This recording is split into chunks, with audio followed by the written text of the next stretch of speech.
The Buddhist Catechism by H.S. Olcott, Chapter 1, The Life of the Buddha. Question. Of what religion are you? Answer. The Buddhist. Footnote. The word religion is most inappropriate to apply to Buddhism, which is not a religion but a moral philosophy, as I have shown later on. But by common usage the word has been applied to all groups of people who profess a special moral doctrine, and is so employed by statisticians.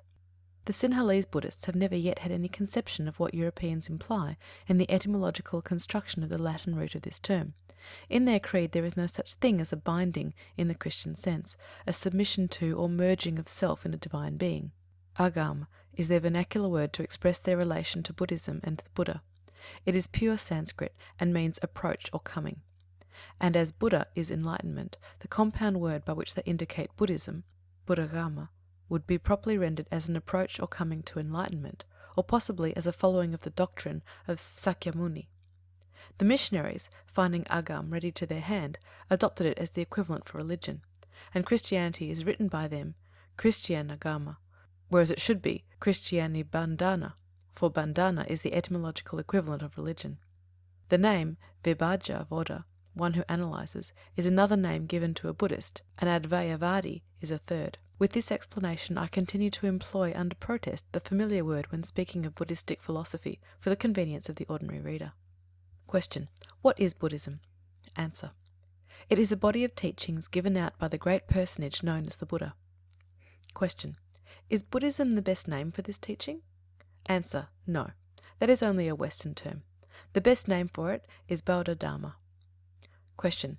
Would you call a person a Buddhist who had merely been born of Buddha parents? Answer. Certainly not. A Buddhist is one who not only professes belief in the Buddha as the noblest of teachers, in the doctrine preached by him and in the brotherhood of arhats, but practices his daily precepts in daily life. Question. What is a male lay Buddhist called? Answer. An upasaka. Question. What a female? Answer. An upasika. Question. When was this doctrine first preached? Answer. There is some disagreement as to the actual date, but according to the Sinhalese scriptures it was in the year 2513 of the present Kali Yuga. Question. Give the important dates in the last birth of the founder. Answer. He was born under the constellation Visa on a Tuesday in May in the year 2478 KY. He retired to the jungle in the year 2506, became Buddha in 2513, and passing out of the round of rebirths, entered Parinirvana in the year 2558, aged 80 years. Each of these events happened on a day of full moon, so all are conjointly celebrated in the great festival of the full moon in the month of Wesak, Vaisakha, corresponding to the month of May. Question. Was the Buddha God? Answer. No. Buddha Dharma teaches no divine incarnation. Question. Was he a man? Answer. Yes. But the wisest, noblest, and most holy being who had developed himself in the course of countless births, far beyond all other beings, the previous Buddhas alone excepted. Question. Were there other Buddhas before him? Answer. Yes, as will be explained later on. Question. Was Buddha his name? Answer. No. It is the name of a condition or state of mind, of the mind after it has reached the culmination of development. Question. What is its meaning? Answer. Enlightened, or he who has the all-perfect wisdom. The Pali phrase is Sabhanu, the one of boundless knowledge. In Sanskrit, it is Sarvajna. Question. What was the Buddha's real name then? Answer. Siddhartha was his royal name, and Gautama or Gotama his family name. He was a prince of Kapilavastu, and belonged to the illustrious family of the Okaka of the solar race. Question. Who were his father and mother? Answer. King Suddhodana and Queen Maya, called Mahamaya. Question. What people did this king reign over? Answer. The Sakyas, an Aryan tribe of Kshatriyas. Question. Where was Kapilavastu? Answer. In India, 100 miles northeast of the city of Benares and about 40 miles from the Himalayan mountains. It is situated in the Nepal Terai. The city is now in ruins. Question. On what river? Answer. The Rohini, now called the Kohana. Question. Tell me again when Prince Siddhartha was born. Answer. 623 years before the Christian era. Question. Is the exact spot known? Answer. It is now identified beyond question. An archaeologist in the service of the government of India had discovered in the jungle of the Nepal Terai a stone pillar erected by a mighty Buddhist sovereign, Asoka, to mark the very spot. The place was known in those times as the Lumbini Garden. Question. Had the prince luxuries and splendours like other princes? Answer. He had. His father the king built him 3 magnificent palaces for the 3 Indian seasons, the cold, the hot, and the rainy, of 9, 5, and 3 stories respectively, and handsomely decorated. Question. How were they situated? Answer. Around each palace were gardens of the most beautiful and fragrant flowers, with fountains of spouting water, the trees full of singing birds, and peacocks strutting over the ground. Question. Was he living alone? Answer. No. In his 16th year he was married to the Princess Yasodhara, daughter of the king Suprabuddha. Many beautiful maidens skilled in dancing and music were also in continual attendance to amuse him. Question. How did he get his wife? Answer. In the ancient kshatriya or warrior fashion, by overcoming all competition in games and exercises of skill and prowess, and then selecting Yasodhara out of all the young princesses whose fathers had brought them to the tournament or mela. Question. How, amid all this luxury, could a prince become all-wise? Answer. He had such natural wisdom that when but a child he seemed to understand all arts and sciences almost without study. He had the best teachers, but they could teach him nothing that he did not seem to comprehend immediately. Question. Did he become Buddha in his splendid palaces? Answer. No. He left all and went alone into the jungle. Question. Why did he do this? Answer. To discover the cause of our sufferings and the way to escape from them. Question. Was it not selfishness that made him do this? Answer. No. It was boundless love for all beings that made him devote himself to their good. Question. But how did he acquire this boundless love? Answer. Throughout numberless births and eons of years he had been cultivating this love with the unfaltering determination to become a Buddha. Question. What did he this time relinquish? Answer. His beautiful palaces, his riches, luxuries, and pleasures, his soft beds, fine dresses, rich food, and his kingdom. He even left his beloved wife and only son, Rahula. Question. Did any other man ever sacrifice so much for our sake? Answer. Not one in this present world period. This is why Buddhists so love him, and why good Buddhists try to be like him. Question. But have not many men given up all earthly blessings and even life itself for the sake of their fellow men? Answer. Certainly. But we believe that this surpassing unselfishness and love for humanity showed themselves in his renouncing the bliss of nirvana countless ages ago, when he was born as the Brahmana Sumedha in the time of Dipankara Buddha. He had then reached the stage where he might have entered nirvana had he not loved mankind more than himself. This renunciation implied his voluntarily enduring the miseries of earthly lives until he became Buddha, for the sake of teaching all beings the way to emancipation and to give rest to the world. Question. How old was he when he went to the jungle? Answer. He was in his 29th year.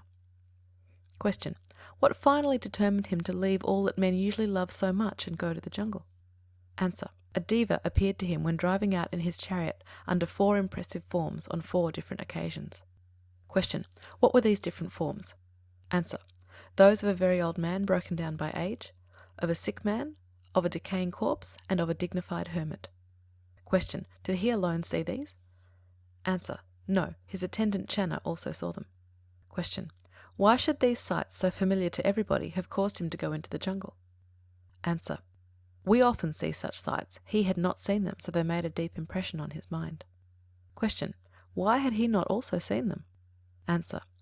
The Brahmana astrologers had foretold at his birth that he would one day resign his kingdom and become a Buddha. The king, his father, not wishing to lose an heir to his kingdom, had carefully prevented his seeing any sights that might suggest to him human misery and death. No one was allowed even to speak of such things to the prince. He was almost like a prisoner in his lovely palaces and flower gardens. They were surrounded by high walls, and inside everything was made as beautiful as possible, so that he might not wish to go and see the sorrow and distress that are in the world. Question. Was he so kind-hearted that the king feared he might really wish to leave everything for the world's sake? Answer. Yes, he seems to have felt for all beings so strong a pity and love as that. Question. And how did he expect to learn the cause of sorrow in the jungle? Answer. By removing far away from all that could prevent his thinking deeply of the causes of sorrow and the nature of man. Question. How did he escape from the palace? Answer. One night when all were asleep, he arose, took a last look at his sleeping wife and infant son, called Channa, mounted his favourite white horse, Kanthaka, and rode to the palace gate. The Devas had thrown a deep sleep upon the king's guard who watched the gate, so that they could not hear the noise of the horses' hoofs. Question. But the gate was locked, was it not? Answer. Yes, but the Devas caused it to open without the slightest noise, and he rode away into the darkness. Question. Whither did he go? Answer. To the river Anoma, a long way from Kapilavastu. Question. What did he then do? Answer. He sprang from his horse, cut off his beautiful hair with his sword, put on the yellow dress of an ascetic, and giving his ornaments and horse to Channa, ordered him to take them back to his father the king. Question. What then? Answer. He went afoot towards Rajagra, the capital city of King Bimbisara of Magadha. Question. Who visited him there? Answer. The king with his whole court. Question. Thence whither did he go? Answer. To Univela, near the present Mahabodhi temple at Buddha Gaya. Question. Why did he go there? Answer. In the forest were hermits, very wise men, whose pupil he afterwards became, in hope of finding the knowledge of which he was in search. Question. Of what religion were they? Answer. The Hindu religion. They were Brahmanas. Question. What did they teach? Answer. That by severe penances and torture of the body a man may acquire perfect wisdom. Question. Did the prince find this to be so? Answer. No.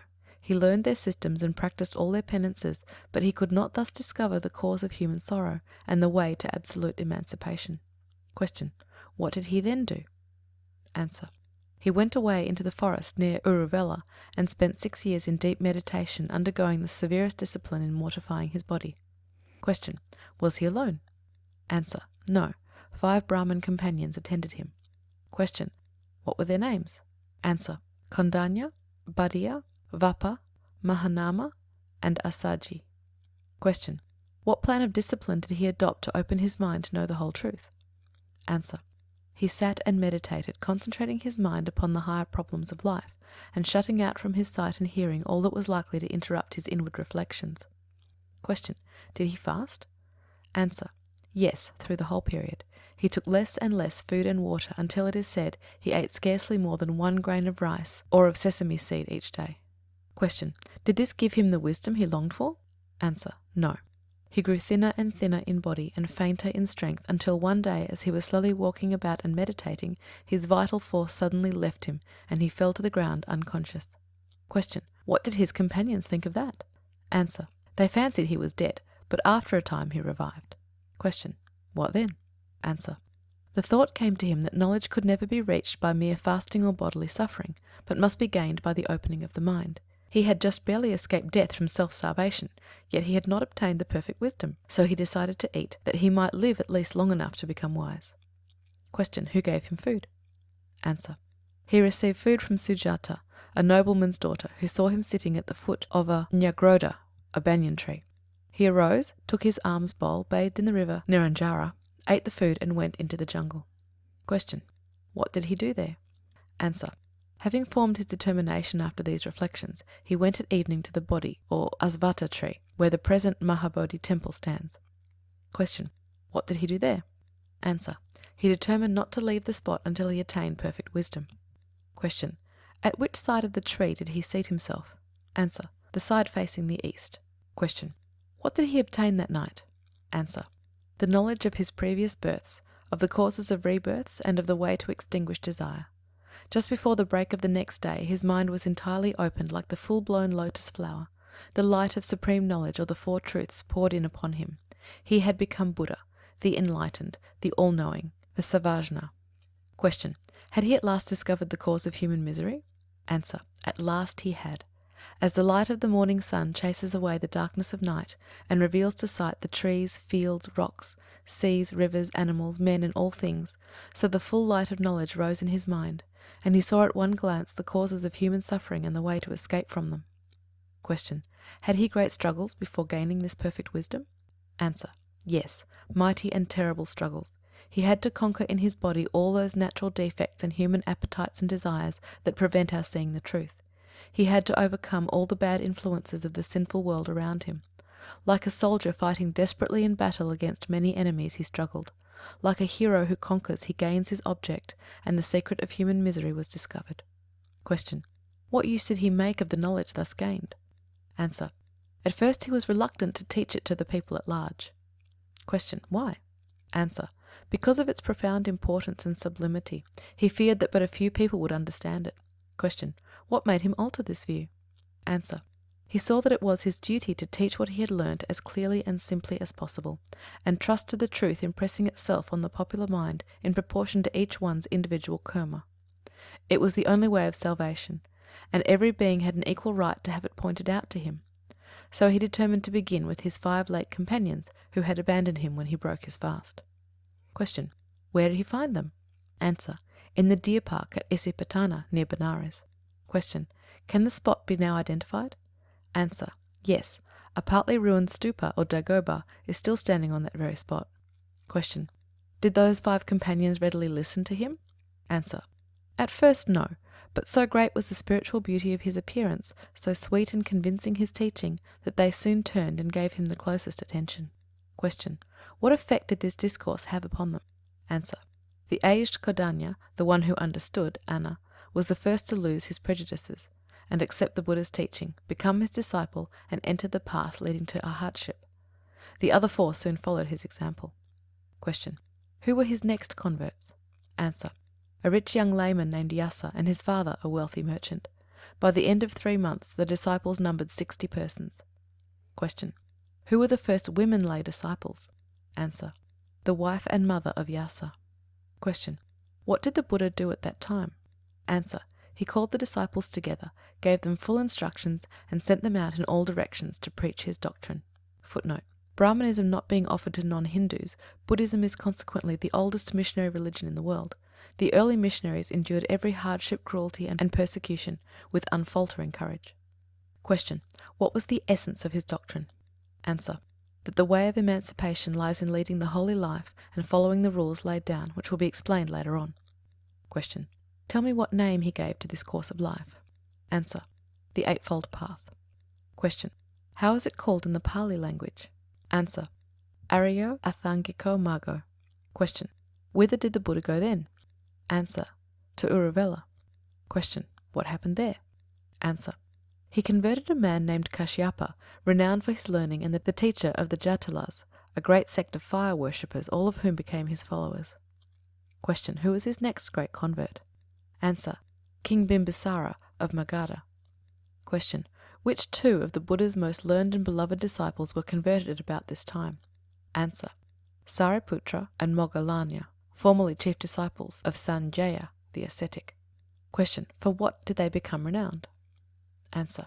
Sariputra for his profound learning, prajna, Moggallanya for his exceptional spiritual powers, iddhi. Question. Are these wonder-working powers miraculous? Answer. No, but natural to all men and capable of being developed by a certain course of training. Question. Did the Buddha hear again from his family after leaving them? Answer. Oh yes. 7 years later, when he was living at Rajagra, his father, King Suddhodana, sent a message to request him to come and let him see him again before he died. Question. Did he go? Answer. Yes. His father went with all his relatives and ministers to meet him and received him with great joy. Question. Did he consent to resume his old rank? Answer. No. In all sweetness he explained to his father that the Prince Siddhartha had passed out of existence as such, and was now changed into the condition of a Buddha, to whom all beings were equally akin and equally dear. Instead of ruling over one tribe or nation like an earthly king, he, through his Dharma, would win the hearts of all men to be his followers. Question. Did he see Yasodhara and his son Rahula? Answer. Yes. His wife, who had mourned for him with deepest love, wept bitterly. She also sent Rahula to ask him to give him his inheritance as the son of a prince. Question. What happened?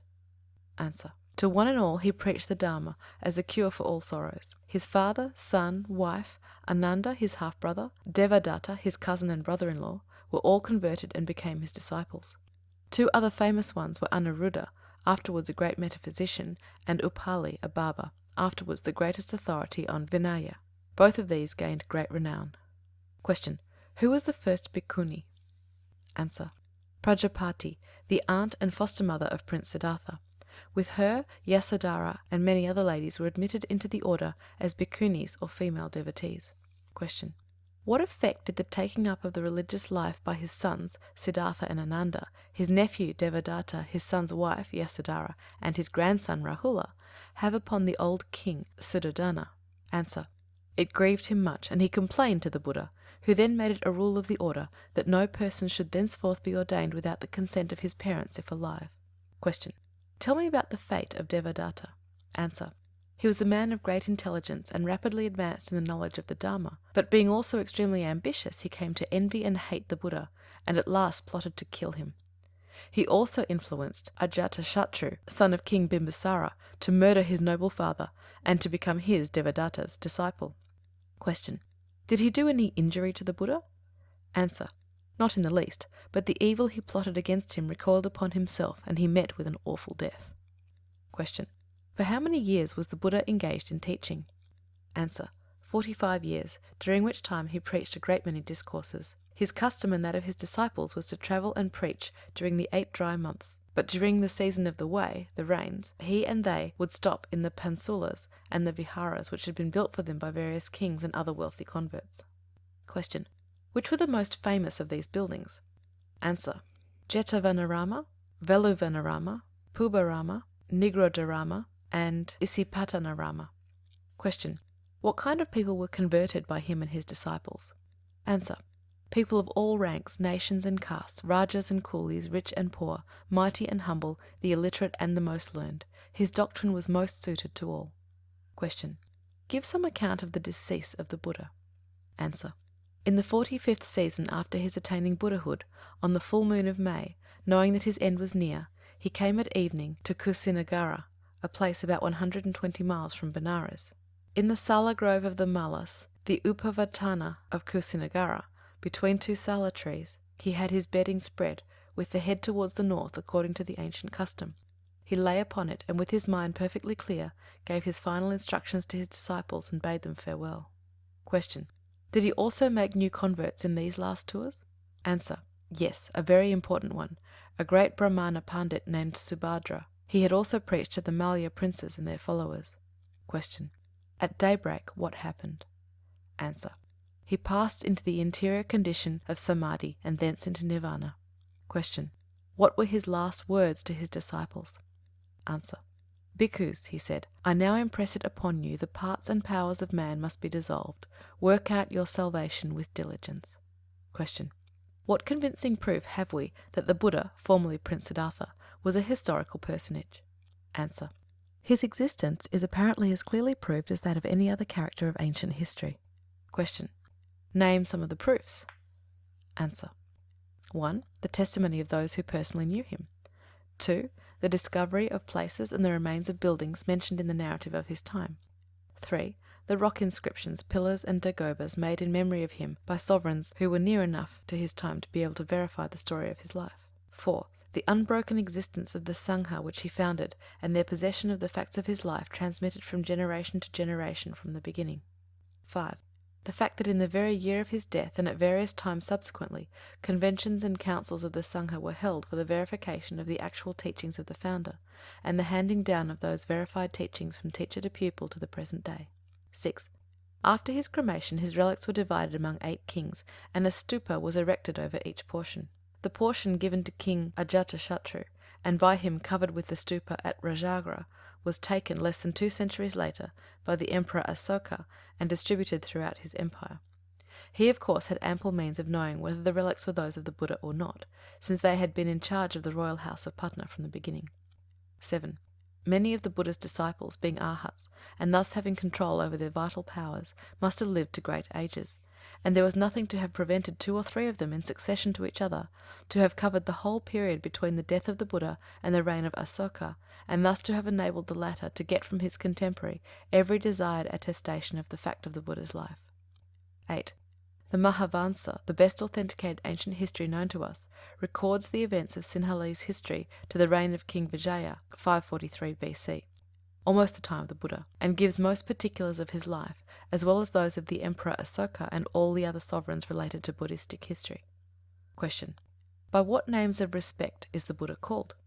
Answer. Sakyamuni, the Sakya sage; Sakyasimha, the Sakyan lion; Sugata, the happy one; Sathta, the teacher; Jina, the conqueror, Bhagavat, the blessed one, Lokanatha, the Lord of the world, Sarvajna, the omniscient one, Dharmaraja, the king of truth, Tathagata, the great being, etc. End of chapter 1. Chapter 2, recording by Ben Lindsey-Clark, the Dharma, or doctrine. Question. What is the meaning of the word Buddha? Answer.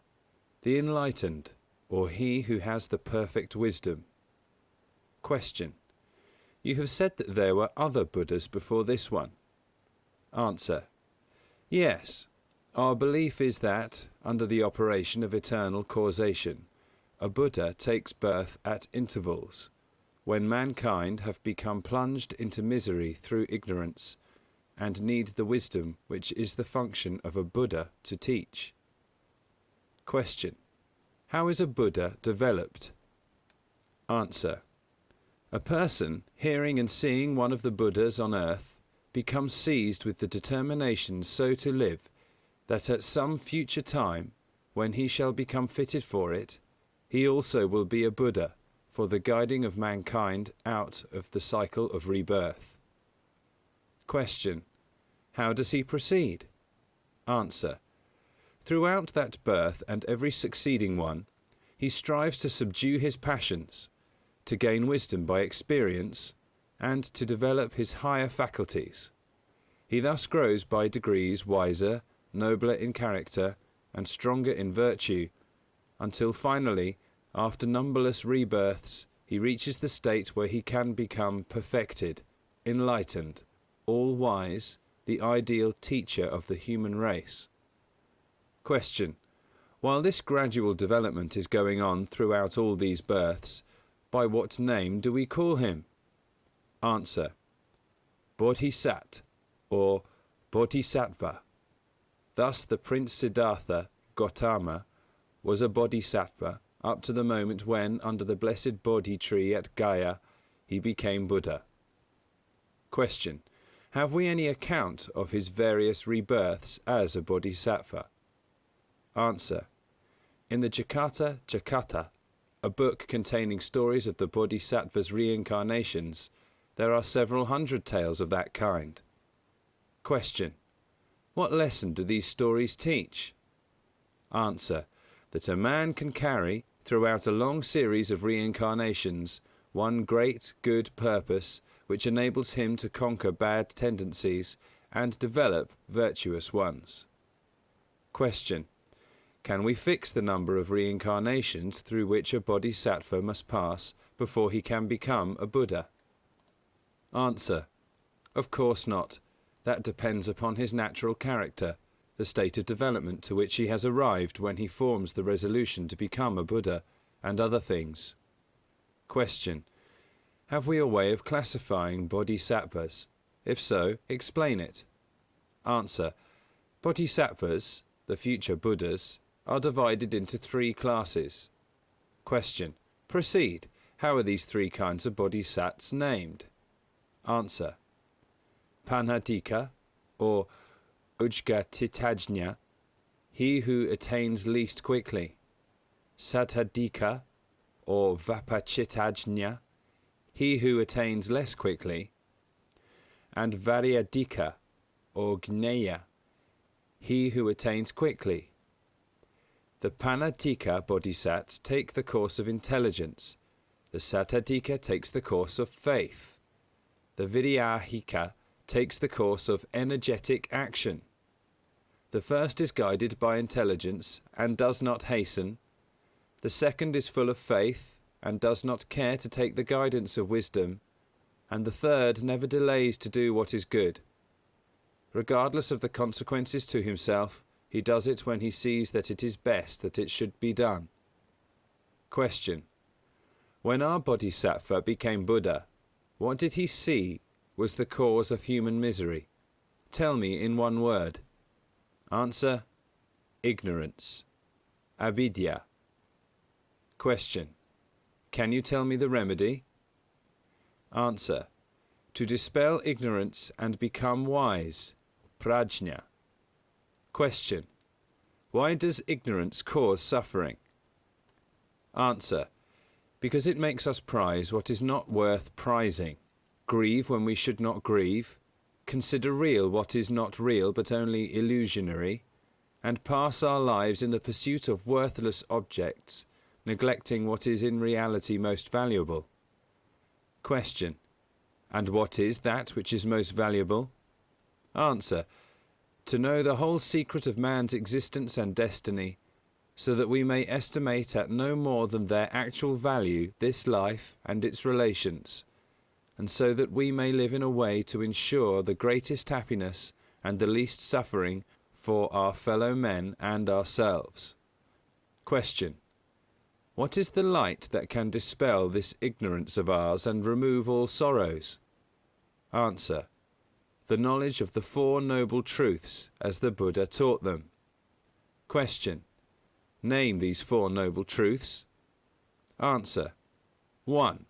The miseries of evolutionary existence resulting in births and deaths, life after life. 2. The cause productive of misery, which is the selfish desire, ever renewed, of satisfying one's self, without being able ever to secure that end. 3. The destruction of that desire, or the estranging of oneself from it. 4. The means of obtaining this destruction of desire. Question: tell me some things that cause sorrow. Answer: birth, decay, illness, death, separation from objects we love, association with those who are repugnant, craving for what cannot be obtained. Question: do these differ with each individual? Answer: yes, but all men suffer from them in degree. Question: how can we escape the sufferings which result from unsatisfied desires and ignorant cravings? Answer: by complete conquest over, and destruction of, this eager thirst for life and its pleasures, which causes sorrow. Question: how may we gain such a conquest? Answer: by following the Noble Eightfold Path, which the Buddha discovered and pointed out. Question: what do you mean by that word? What is this Noble Eightfold Path? Answer: the 8 parts of this path are called angas. They are: 1. Right belief, as to the law of causation or karma. 2. Right thought. 3. Right speech. 4. Right action. 5. Right means of livelihood. 6. Right exertion. 7. Right remembrance and self-discipline. 8. Right concentration of thought. The man who keeps these angas in mind and follows them will be free from sorrow and ultimately reach salvation. Question: can you give a better word for salvation? Answer: yes, emancipation. Question: emancipation, then, from what? Answer: emancipation from the miseries of earthly existence and of rebirths, all of which are due to ignorance and impure lusts and cravings. Question: and when this salvation or emancipation is attained, what do we reach? Answer: nirvana. Question: what is nirvana?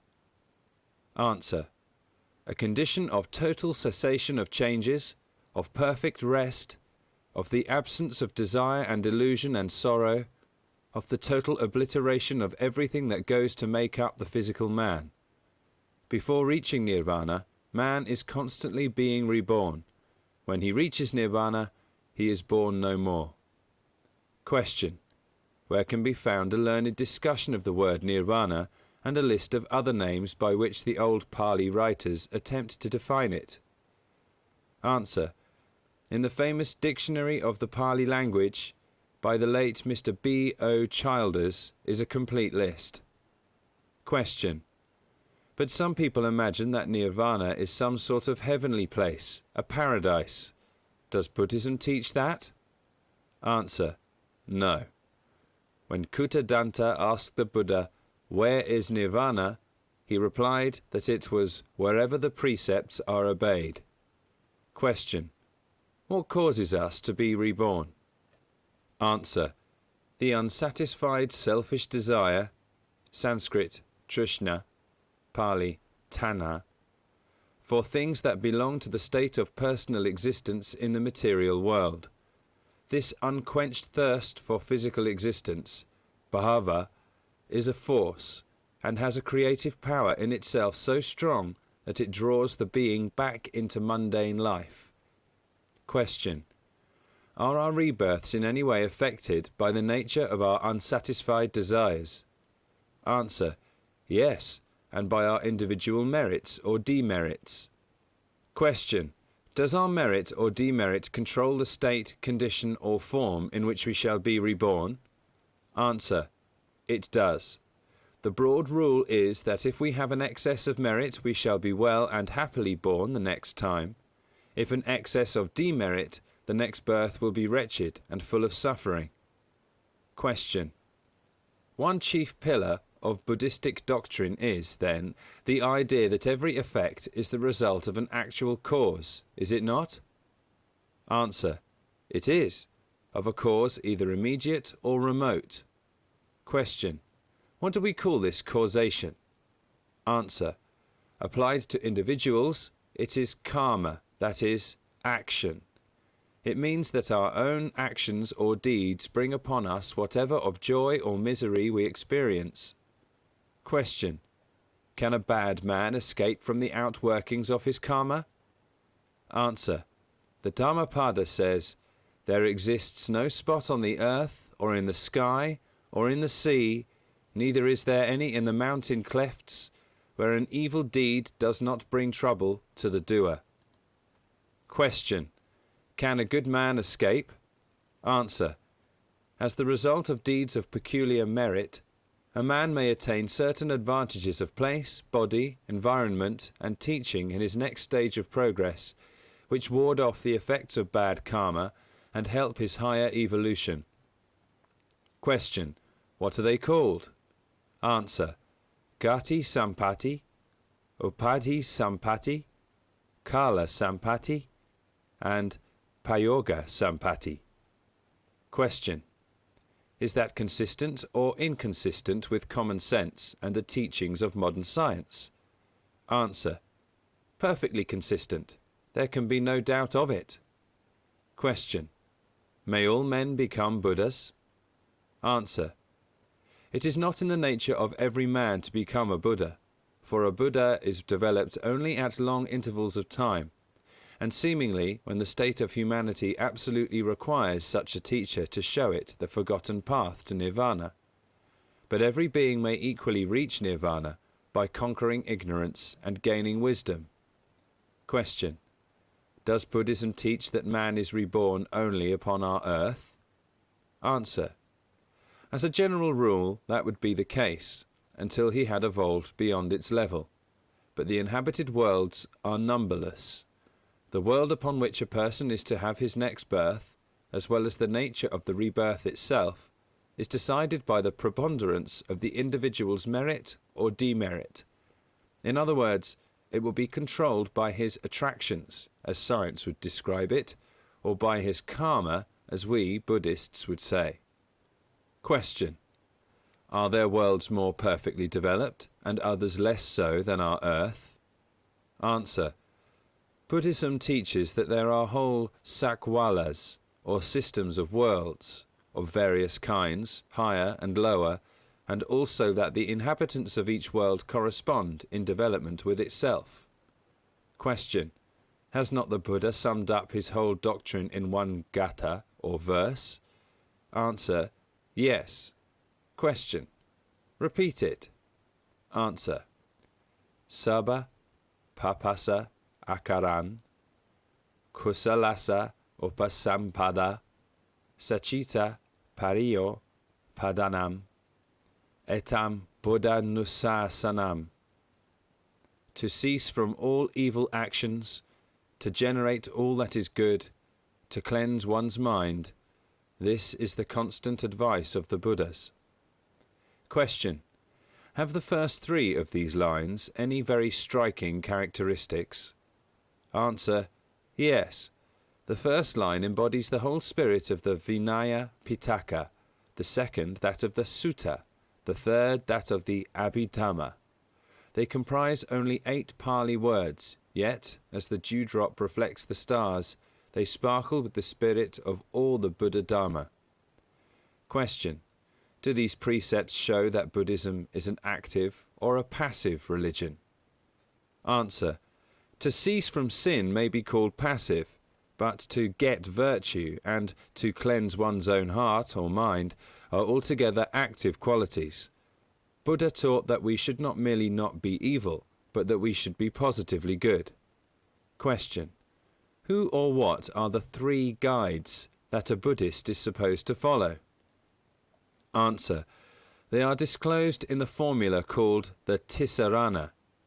I follow Buddha as my guide, I follow the law as my guide, I follow the order as my guide. These 3 are, in fact, the Buddha Dharma. Question. What does he mean when repeating this formula? Answer. He means that he regards the Buddha as his all-wise teacher, friend, and exemplar, the law, or doctrine as containing the essential and immutable principles of justice and truth, and the path that leads to the realization of perfect peace of mind on earth, and the order as the teachers and exemplars of that excellent law taught by Buddha. Question.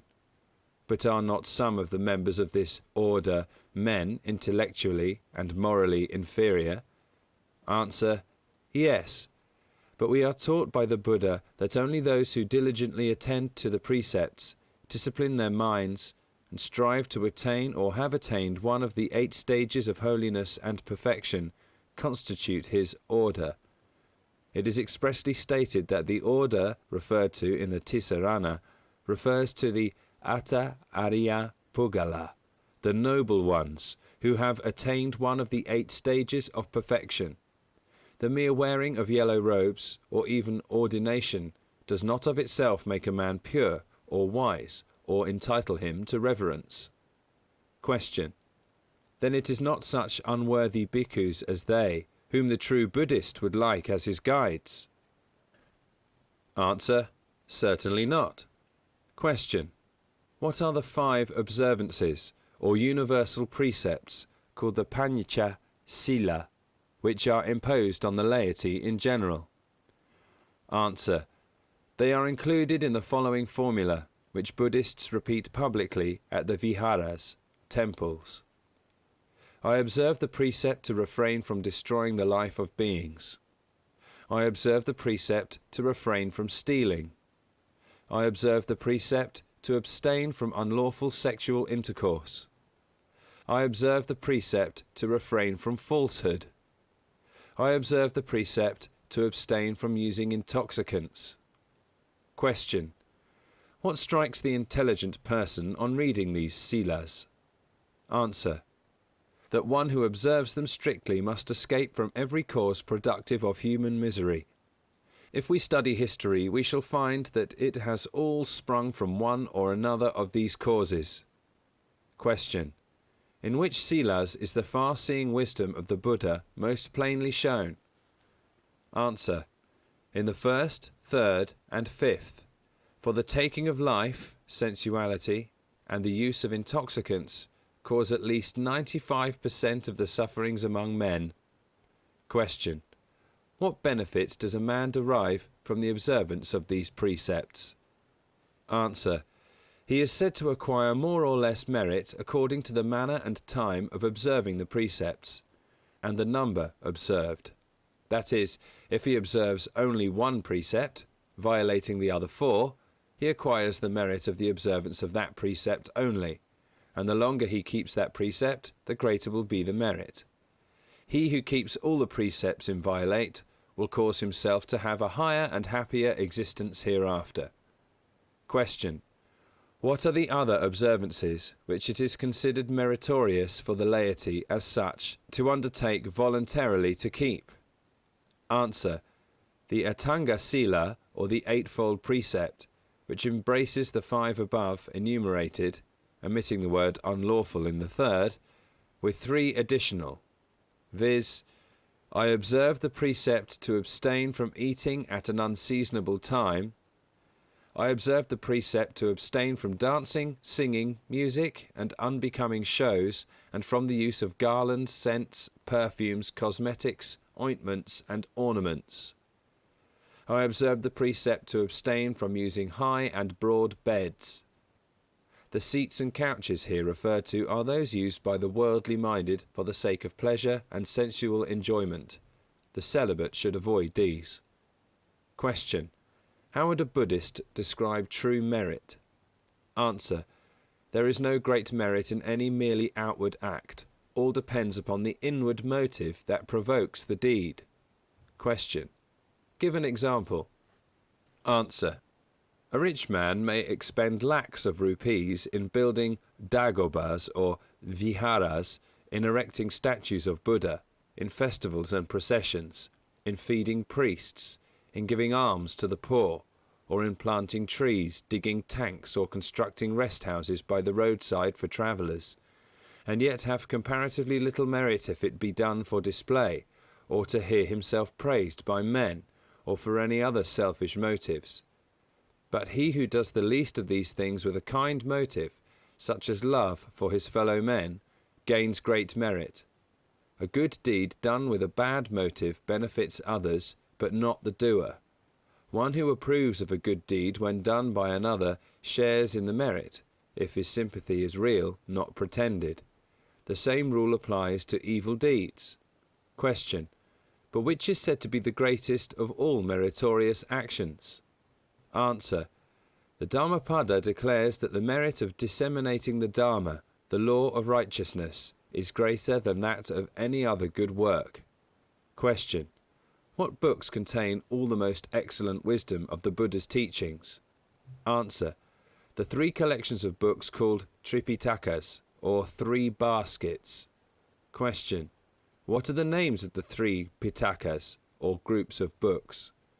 Answer.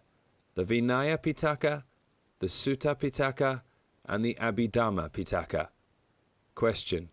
What do they respectively contain? Answer. The first contains all that pertains to morality and the rules of discipline for the government of the Sangha, or order. The second contains instructive discourses on ethics applicable to all. The third explains the psychological teachings of the Buddha, including the 24 transcendental laws explanatory of the workings of nature. Question. Do Buddhists believe these books to be inspired or revealed by a divine being? Answer. No, but they revere them as containing all the parts of that most excellent law, by the knowing of which man may break through the trammels of samsara. Question. In the whole text of the 3 Pitakas, how many words are there? Answer. Dr. Rhys-Davids estimates them at 1,752,800. Question. When were the Pitakas first reduced to writing? Answer. In 88 to 76 BC, under the Sinhalese king Watagamini, or 330 years after the parinirvana of the Buddha. Question. Have we reason to believe that all the discourses of the Buddha are known to us? Answer. Probably not, and it would be strange if they were. Within the 45 years of his public life, he must have preached many hundreds of discourses. Of these, in times of war and persecution, many must have been lost, many scattered to distant countries, and many mutilated. History says that enemies of the Buddha Dharma burnt piles of our books as high as a coconut tree. Question. Do Buddhists consider the Buddha as one who by his own virtue can save us from the consequence of our individual sins? Answer. Not at all. Man must emancipate himself. Until he does that, he will continue being born over and over and over again, the victim of ignorance, the slave of unquenched passions. Question. What then was the Buddha to us and all other beings? Answer. an all-seeing, all-wise counselor, one who discovered the safe path and pointed it out, one who showed the cause of and the only cure for human suffering. In pointing to the road and showing us how to escape dangers, he became our guide. He is to us like one leading a blind man across a narrow bridge over a swift and deep stream, and so saving his life. Question: if we were to try to represent the whole spirit of the Buddha's doctrine by one word, which word should we choose? Answer: justice. Question: why? Answer: because it teaches that every man gets, under the operations of unerring karma, exactly that reward or punishment which he has deserved, no more and no less. No good deed or bad deed, however trifling and however secretly committed, escapes the evenly balanced scales of karma. Question: what is karma? Answer: a causation operating on the moral as well as on the physical and other planes. Buddhists say that there is no miracle in human affairs. What a man sows, that he must and will reap. Question: what other good words have been used to express the essence of Buddhism? Answer: self-culture and universal love. Question: what doctrine ennobles Buddhism and gives it its exalted place among the world's religions? Answer: that of metta, or maitreya, compassionate kindness. The importance of this doctrine is moreover emphasized in the giving of the name Maitri, the compassionate one, to the coming Buddha.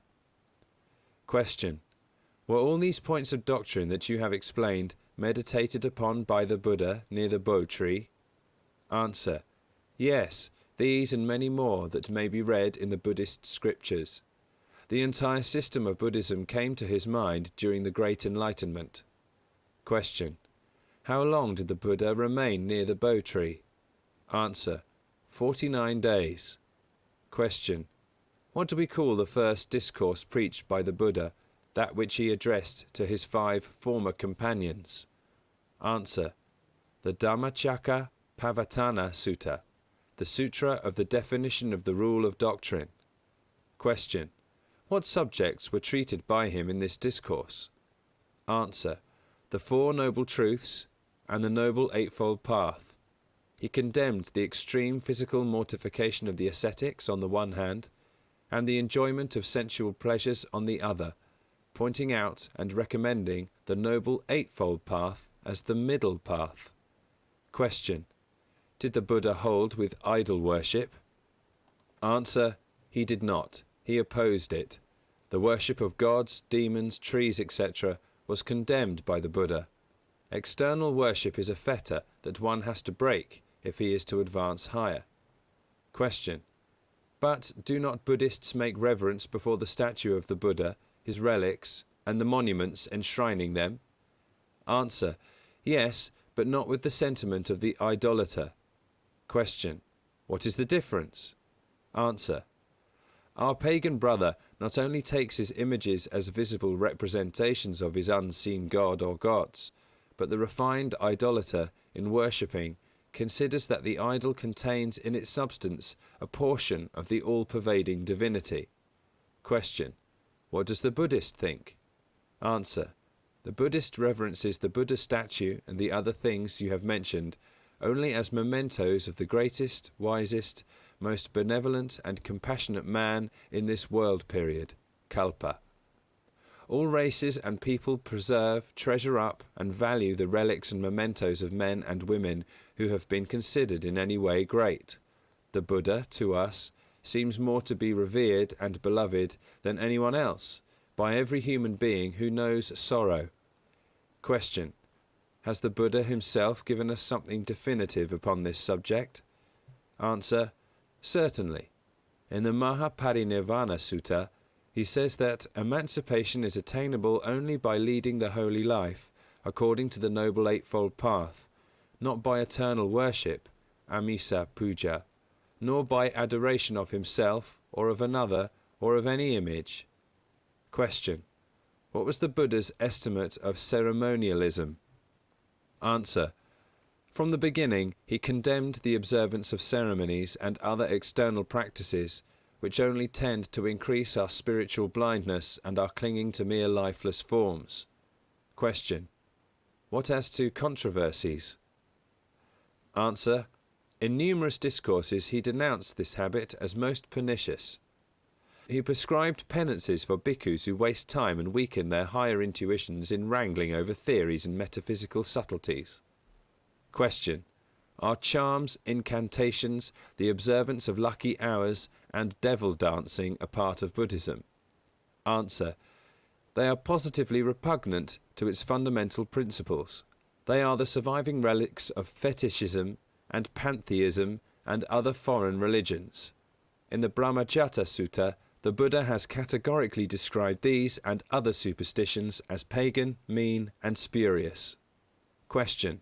What striking contrasts are there between Buddhism and what may be properly called religions? Answer. Among others, these.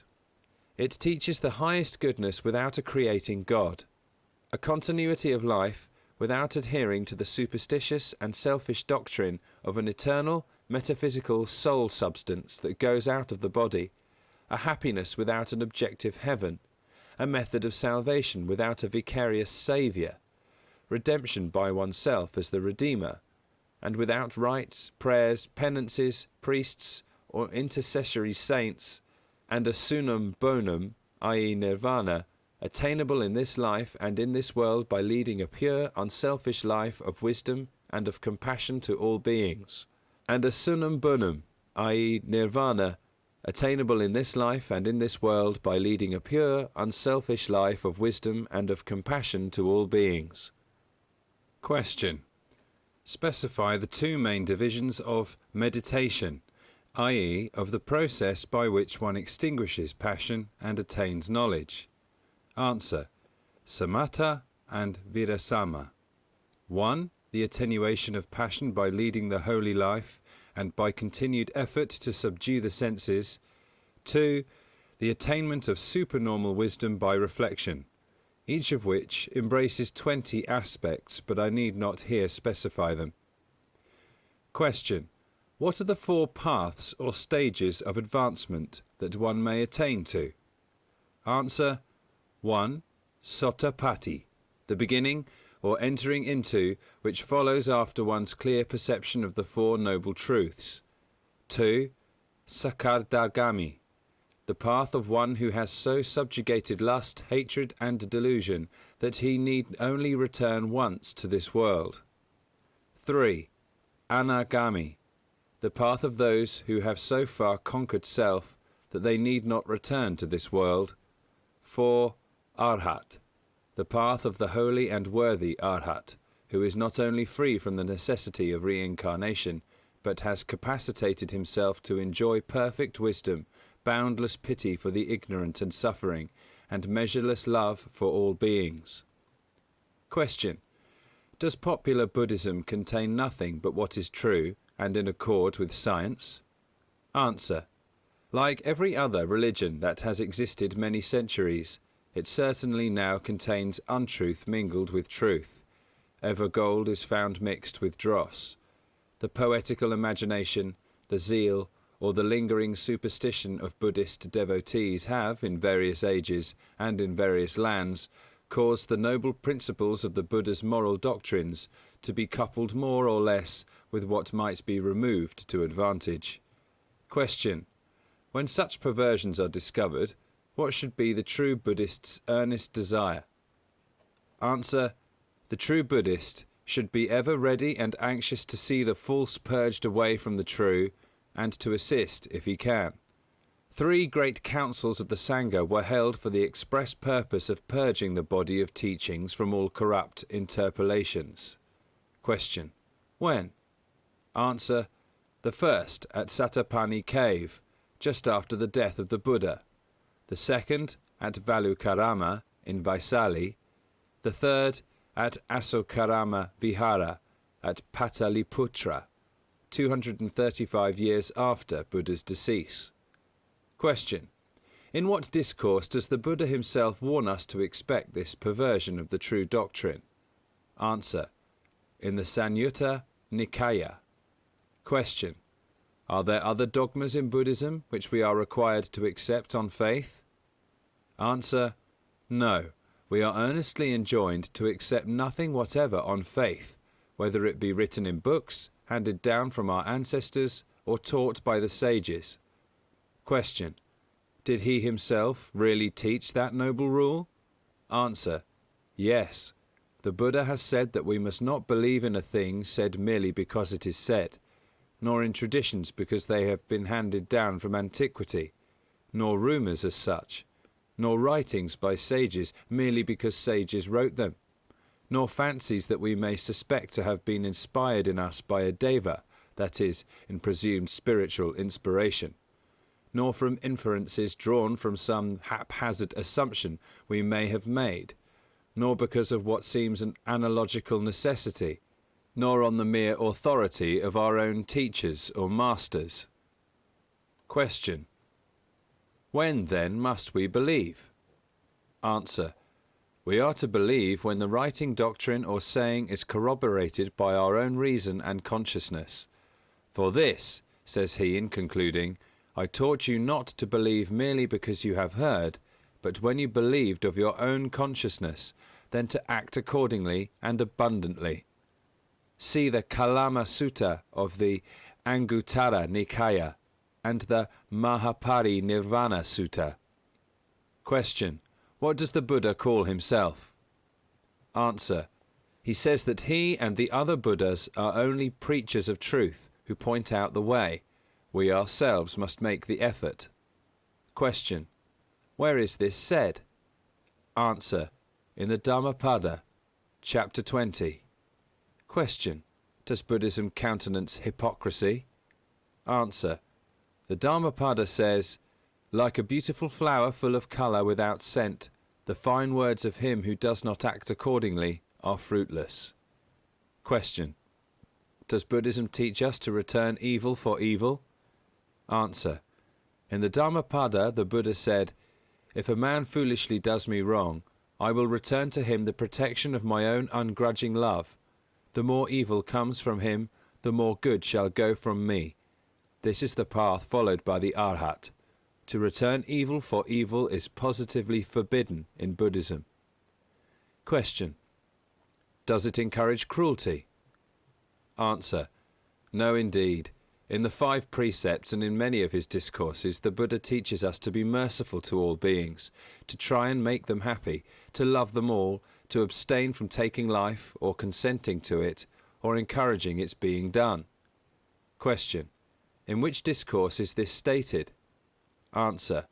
The Dhammika Sutta says, let him, the householder, not destroy or cause to be destroyed any life at all, or sanction the act of those who do so.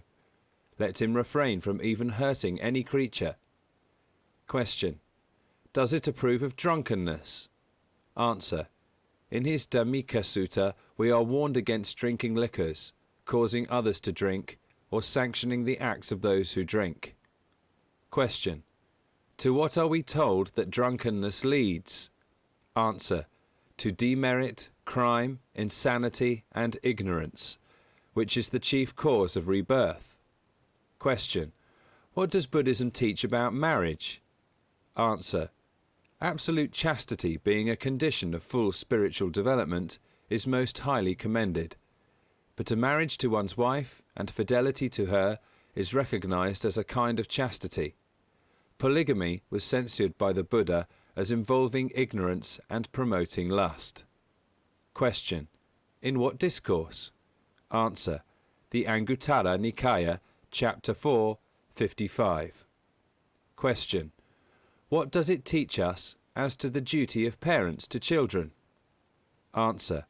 They should restrain them from vice, train them in virtue, have them taught arts and sciences, provide them with suitable wives and husbands, and give them their inheritance. Question. What is the duty of children? Answer. To support their parents when old or needy, perform family duties incumbent on them, guard their property, make themselves worthy to be their heirs, and when they are gone, honour their memory. Question. What of pupils to the teacher? Answer. To show him respect, minister to him, obey him, supply his wants, attend to his instruction. Question. What of husband to wife? Answer. To cherish her, treat her with respect and kindness, be faithful to her, cause her to be honoured by others, provide her with suitable ornaments and clothes. Question. What of the wife to her husband? Answer.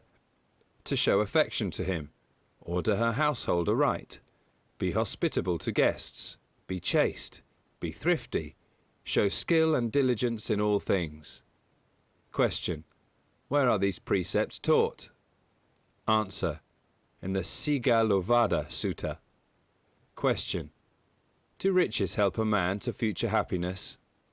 Answer. The Dhammapada says, one is the road that leads to wealth, another the road that leads to nirvana. Question. Does that mean that no rich man can attain nirvana? Answer. That depends on which he loves most. If he uses his wealth for the benefit of mankind, for the suffering, the oppressed, the ignorant, then his wealth aids him to acquire merit. Question. But if the contrary? Answer. But if he loves and greedily hoards money for the sake of its possession, then it weakens his moral sense, prompts him to crime, brings curses upon him in this life, and their effects are felt in the next birth. Question. What says the Dhammapada about ignorance? Answer. That it is a taint worse than all taints that a man can put upon himself. Question. What does it say about uncharitableness towards others? Answer. That the fault of others is easily perceived, but that of oneself difficult to perceive. A man winnows his neighbour's faults like chaff, but his own fault he hides, as a cheat hides the bad die from the gambler. Question. What advice does the Buddha give us as to man's duty to the poor? Answer. He says that a man's net income should be divided into 4 parts, of which one should be devoted to philanthropic objects. Question. What 5 occupations are said to be low and base? Answer. Selling liquor, selling animals for slaughter, selling poison, selling murderous weapons, and dealing in slaves. Question. Who are said to be incapable of progress in spirituality? Answer. The killers of father, mother, and holy arhats, bhikkhus who sow discord in the Sangha, those who attempt to injure the person of a Buddha, those who hold extremely nihilistic views as to the future existence, and those who are extremely sensual. Question. Does Buddhism specify places or conditions of torment into which a bad man's karma draws him on leaving this life? Answer. Yes, they are Sanjiva, Kalasutra, Sangata, Rarava, Mahararava Tapa, Pratapa, Ivichi. Question. Is the torment eternal? Answer. Certainly not. Its duration depends on a man's karma. Question. Does Buddhism declare that non-believers in Buddha will of necessity be damned for their unbelief? Answer. No. By good deeds they may enjoy a limited term of happiness before being drawn into rebirth by their unexhausted tanha. To escape rebirth, one must tread the Noble Eightfold Path. Question. What is the spiritual status of woman among Buddhists? Answer. According to our religion, they are on a footing of perfect equality with men. Woman, says the Buddha, in the Chula Vedala Sutta, may attain the highest path of holiness that is open to man, arhatship. Question. What does a modern critic say about the effect of Buddhism on woman? Answer. That it has done more for the happiness and enfranchisement of woman than any other creed. Sir Lepel Griffin. Question. What did the Buddha teach about caste? Answer. That one does not become of any caste, whether pariah or lowest, or brahmana, the highest, by birth, but by deeds. By deeds, said he, one becomes an outcast. By deeds, one becomes a Brahmana. See Vasala Sutta. Question. Tell me a story to illustrate this. Answer. Ananda, passing by a well, was thirsty and asked Prakriti, a girl of the Matanga, or pariah caste, to give him water. She said that she was of such low caste that he would become contaminated by taking water from her hand. But Ananda replied, I ask not for caste, but for water. And the Matanga girl's heart was glad, and she gave him to drink. The Buddha blessed her for it. Question. What did the Buddha say in Vasala Sutta about a man of the pariah Sopaka caste? Answer. That by his merits he reached the highest fame, that many Khatiyas, Kshatriyas, and Brahmanas went to serve him, and that after death he was born in the Brahma world, while there are many Brahmanas who for their evil deeds are born in hell. Question. Does Buddhism teach the immortality of the soul? Answer. It considers soul to be a word used by the ignorant to express a false idea. If everything is subject to change, then man is included, and every material part of him must change. That which is subject to change is not permanent, so there can be no immortal survival of a changeful thing. Question. What is so objectionable in this word soul? Answer. The idea associated with it that man can be an entity separated from all other entities, and from the existence of the whole of the universe. This idea of separateness is unreasonable, not provable by logic, nor supported by science. Question. Then there is no separate I, nor can we say, my this or that? Answer. Exactly so. Question. If the idea of a separate human soul is to be rejected, what is it in man which gives him the impression of having a permanent personality? Answer. Tanha, or the unsatisfied desire for existence. The being having done that for which he must be rewarded or punished in future, and having tanha, will have a rebirth through the influence of karma. Question. What is it that is born? Answer. A new aggregation of skandhas, or personality, caused by the last generative thought of the dying person. Question. How many skandhas are there? Answer. 5. Question. Name the 5 skandhas. Answer. Rupa, Vedana, Sanya, Samkara, and Vijnana. Question. Briefly explain what they are. Answer. Rupa, material qualities. Vedana, sensation. Sanya, abstract ideas. Samkara, tendencies of mind. Vijnana, mental powers or consciousness. Of these we are formed. By them we are conscious of existence, and through them communicate with the world about us. Question. To what cause must we attribute the differences in the combination of the 5 skandhas which make every individual differ from every other individual? Answer. To the ripened karma of the individual in his preceding births. Question. What is the force of energy that is at work, under the guidance of karma, to produce the new being? Answer. Tanha, the will to live. Question. Upon what is the doctrine of rebirths founded? Answer. Upon the perception that perfect justice, equilibrium, and adjustment are inherent in the universal system of nature. Buddhists do not believe that one life, even though it were extended to 100 or 500 years, is long enough for the reward or punishment of a man's deeds. The great cycle of rebirths will be more or less quickly run through according to the preponderating purity or impurity of the several lives of the individual. Question. Is this new aggregation of skandhas, this new personality, the same being as that in the previous birth, whose tanha has brought it into existence? Answer. In one sense it is a new being, in another it is not. In Pali it is nacha so nacha anyo, which means not the same nor yet another. During this life the skandhas are constantly changing, and while the man AB of 40 is identical as regards personality with the youth AB of 18, yet, by the continual waste and reparation of his body, and change of mind and character, he is a different being.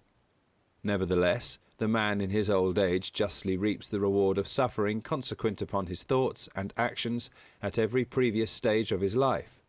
So the new being of a rebirth, being the same individuality as before, but with a changed form, or new aggregation of skandhas, justly reaps the consequences of his actions and thoughts in the previous existence. Question.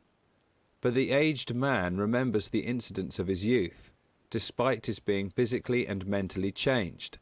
Why, then, is not the recollection of past lives brought over by us from our last birth into the present birth?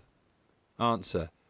Because memory is included within the skandhas, and the skandhas having changed with the new reincarnation, a new memory, the record of that particular existence, develops.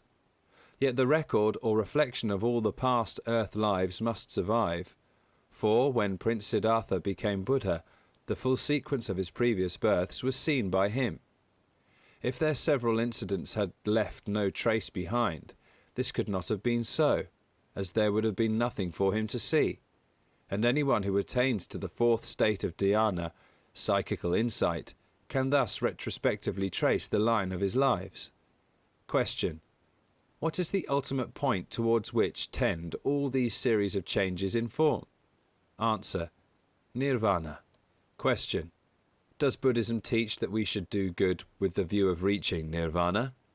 Answer. No, that would be as absolute selfishness as though the reward hoped for had been money, a throne, or any other sensual enjoyment. Nirvana cannot be so reached, and the unwise speculator is foredoomed to disappointment. Question. Please make it a little clearer.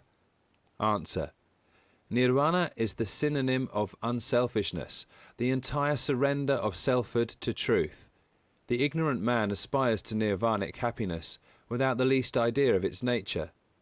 Absence of selfishness is nirvana. Doing good with the view to getting results, or leading the holy life with the object of gaining heavenly happiness, is not the noble life that the Buddha enjoined. Without hope of reward, the noble life should be lived, and that is the highest life. The nirvanic state can be attained while one is living on this earth. Question.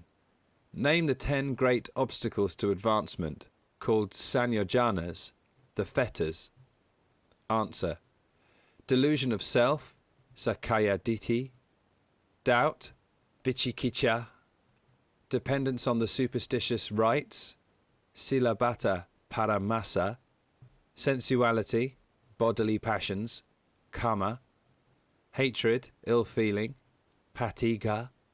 Love of life on earth, ruparaga. Desire for life in a heaven, aruparaga. Pride, mana. Self-righteousness, udacha. Ignorance, avijja. Question. To become an arhat, how many of these fetters must be broken? Answer. All. Question. What are the 5 nirvaranas, or hindrances? Answer. Greed, malice, sloth, pride, and doubt. Question.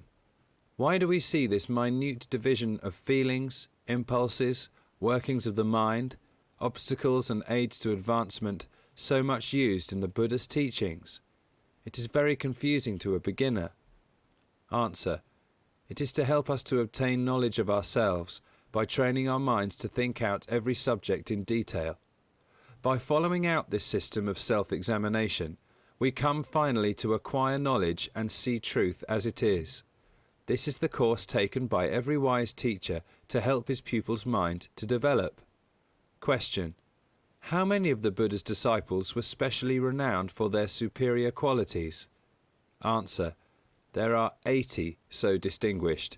They are called the Asiti Mahasavakas. Question. What did the Buddha's wisdom embrace? Answer. He knew the nature of the knowable and the unknowable, the possible and the impossible, the cause of merit and demerit. He could read the thoughts of all beings. He knew the laws of nature, the illusions of the senses, and the means to suppress desires. He could distinguish the birth and rebirth of individuals and other things. Question. What do we call the basic principle on which the whole of the Buddha's teaching is constructed? Answer. It is called Paticca Samuppada. Question. Is it easily grasped? Answer. It is most difficult. In fact, the full meaning and extent of it is beyond the capacity of such as are not perfectly developed. Question. What said the great commentator Buddha-Ghosha about it? Answer. That even he was as helpless in this vast ocean of thought as one who is drifting on the ocean of waters. Question. Then why should the Buddha say in the Parinibbana Sutta that he has no such thing as the closed fist of a teacher who keeps something back? If his whole teaching was open to everyone's comprehension, why should so great and learned a man as Buddha-Ghosha declare it so hard to understand? Answer. The Buddha evidently meant that he taught everything freely, but equally certain is it that the real basis of the Dharma can only be understood by him who has perfected his powers of comprehension. It is therefore incomprehensible to common, unenlightened persons. Question. How does the teaching of the Buddha support this view? Answer. The Buddha looked into the heart of each person and preached to suit the individual temperament and spiritual development of the hearer. End of Chapter 2. Chapter 3. Recording by Ben Lindsey-Clark. The Sangha. Question. How do Buddhist bhikkhus differ from the priests of other religions? Answer. In other religions, the priests claim to be intercessors between men and God, to help to obtain pardon of sins. The Buddhist bhikkhus do not acknowledge or expect anything from a divine power. Question. But why then was it worthwhile to create this order, or brotherhood, or society, apart from the whole body of the people, if they were not to do what other religious orders do? Answer.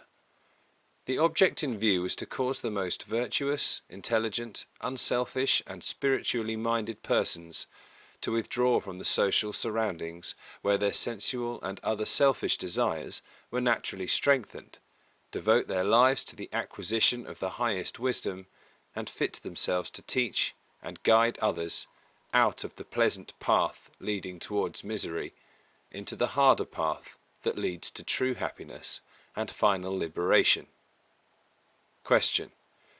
Besides the 8, what 2 additional observances are obligatory upon the bhikkhus? Answer. I observe the precept to abstain from dancing, singing, and unbecoming shows. I observe the precept to abstain from receiving gold or silver. The whole dasa, or bhikkhu sila, or 10 precepts, are binding on all bhikkhus and samaneras, or novices, but optional with lay devotees. The Atthanga sila are for those who aspire to higher stages beyond the heavenly regions, aspirants after nirvana. Question. Are there separate rules and precepts for the guidance and discipline of the order? Answer. Yes, there are 250, but all come under the following 4 heads. Principal disciplinary rules, or Patimokkha Samvara Sila.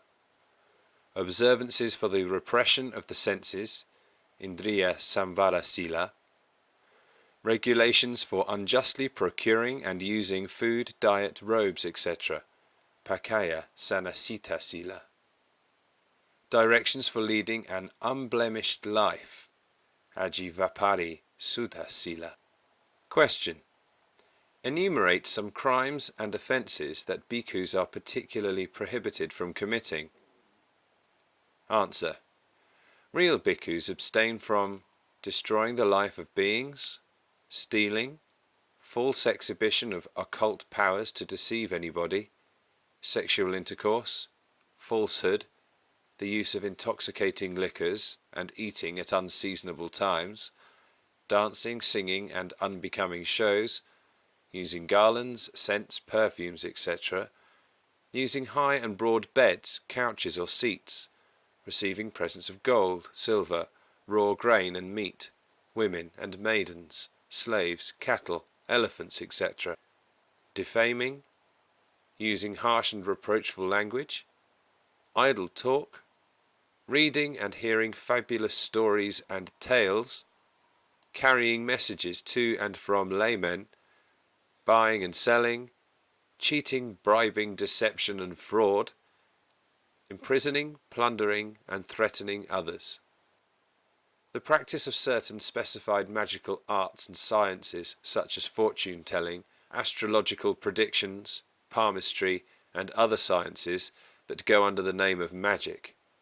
Any of these would retard the progress of one who aimed at the attainment of nirvana. Question. What are the duties of bhikkhus to the laity? Answer. Generally, to set them an example of the highest morality, to teach and instruct them, to preach and expound the law, to recite the parita, the comforting texts, to the sick, and publicly in times of public calamity, when requested to do so, and unceasingly to exhort the people to virtuous actions.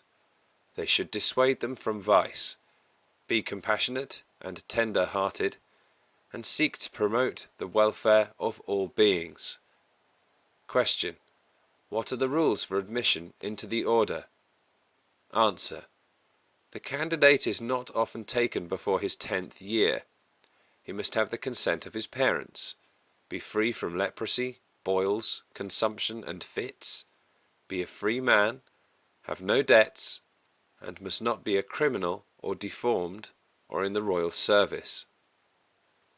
Question. As a novice, what is he called?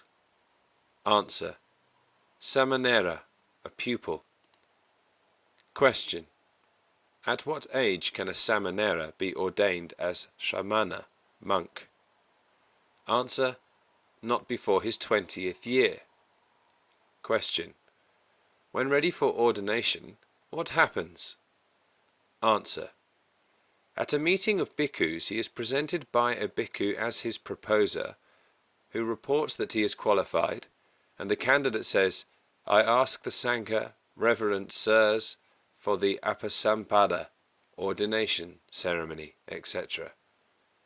His introducer then recommends that he be admitted. He is then accepted. Question. What then? Answer. He puts on the robes and repeats the 3 refuges, the Tisarana, and 10 precepts, Dasa Sila. Question. What are the 2 essentials to be observed? Answer. Poverty and chastity. A bhikkhu before ordination must possess 8 things, viz. His robes, a girdle for his loins, a begging bowl, water strainer, razor, needle, fan, sandals. Within limitations strictly specified in the Vinaya, he may hold certain other properties. Question. What about the public confession of faults? Answer. Once every fortnight, a patimokkha, disburdenment, ceremony is performed, when every bhikkhu confesses to the assembly such faults as he has committed and takes such penances as may be prescribed. Question. What daily routine must he follow? Answer. He rises before daylight, washes, sweeps the vihara, sweeps around the bo tree that grows near every vihara, brings the drinking water for the day and filters it, retires for meditation, offers flowers before the dagoba, or relic mound, or before the bo tree, then takes his begging bowl and goes from house to house collecting food, which he must not ask for, but receive in his bowl as given voluntarily by the householders. He returns, bathes his feet and eats, after which he resumes meditation. Question. Must we believe that there is no merit in the offering of flowers, mala puja, as an act of worship? Answer. That act itself is without merit as a mere formality, but if one offers a flower as the sweetest, purest expression of heartfelt reverence for a holy being, then indeed is the offering an act of ennobling worship. Question. What next does the bhikkhu do? Answer. He pursues his studies. At sunset he again sweeps the sacred places, lights a lamp, listens to the instructions of his superior, and confesses to him any fault he may have committed. Question. Upon what are his 4 earnest meditations, satipatthana, made? 1. On the body, kayana pasana. On the feeling, vedana nupassana. On the mind, chitan pasana. On the doctrine, dhamma nupassana. Question. What is the aim of the 4 efforts, samapadana? Answer. To suppress one's animal desires and grow in goodness. Question. For the perception by the bhikkhu of the highest truth, is reason said to be the best, or intuition? Answer. Intuition, a mental state in which any desired truth is instantaneously grasped. Question. And when can that development be reached? Answer. When one, by the practice of jnana, comes to its 4th stage of unfolding. Question. Are we to believe that in the final stage of jnana, and in the condition called samadhi, the mind is a blank and thought is arrested? Answer. Quite the contrary. It is then that one's consciousness is most intensely active, and one's power to gain knowledge correspondingly vast. Question. Try to give me a simile. Answer. In the ordinary waking state, one's view of knowledge is as limited as the sight of a man who walks on a road between high hills. In the higher consciousness of jnana and samadhi, it is like the sight of the eagle poised in the upper sky and overlooking a whole country. Question. What do our books say about the Buddha's use of this faculty? Answer. They tell us that it was his custom, every morning, to glance over the world and, by his divine, clairvoyant sight, see where there were persons ready to receive the truth. He would then contrive, if possible, that it should reach them. When persons visited him, he would look into their minds, read their secret motives, and then preach to them according to their needs. End of Chapter 3. Chapter 4. Recording by deongines. The Rise and Spread of Buddhism. Question. As regards the number, its followers, how does Buddhism at this date compare with the other chief religions? Answer. The followers of the Buddha Dharma outnumber those of every other religion. Question. What is the estimated number? Answer. About 500 millions, 5,000 lakh, or 500 crores. This is 5/13ths, or not quite half, of the estimated population of the globe. Question.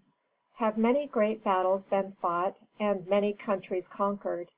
Has much human blood been spilt to spread the Buddha Dharma? Answer. History does not record one of those cruelties and crimes as having been committed to propagate our religion. So far as we know, it has not caused the spilling of a drop of blood. Question. What, then, is the secret of its wonderful spread? Answer. It can be nothing else than its intrinsic excellence, its self-evident basis of truth, its sublime moral teaching, and its sufficiency for all human needs. Question. How has it been propagated? Answer. The Buddha, during the 45 years of his life as a teacher, traveled widely in India and preached the Dharma. he sent his wisest and best disciples to do the same throughout India. Q. When did he send for his pioneer missionaries? A. On the full moon day of the month Wap (October). Q. What did he tell them? A.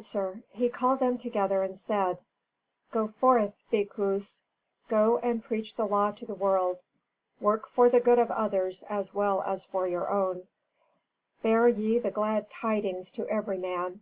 Let no two of you take the same way. Q. How long before the Christian era did this happen? A. About 6 centuries. Q. What help did kings give? A. Besides the lower classes, great kings, rajas, and maharajas were converted and gave their influence to spread the religion. Q. What about pilgrims? A. Learned pilgrims came in different centuries to India and carried back with them books and teachings to their native lands. So gradually whole nations forsook their own faiths and became Buddhists. Q. To whom, more than to any other person, is the world indebted for the permanent establishment of Buddha's religion? A. To the Emperor Ashoka, surnamed the Great, sometimes Piyadasi, sometimes Dharmashoka. He was the son of Bindusara, king of Magadha, arid grandson of Chandragupta, who drove the Greeks out of India. Q. When did he reign? A. In the 3rd century B.C., about 2 centuries after the Buddha's time. Historians disagree as to his exact date, but not very greatly. Q. What made him great? A.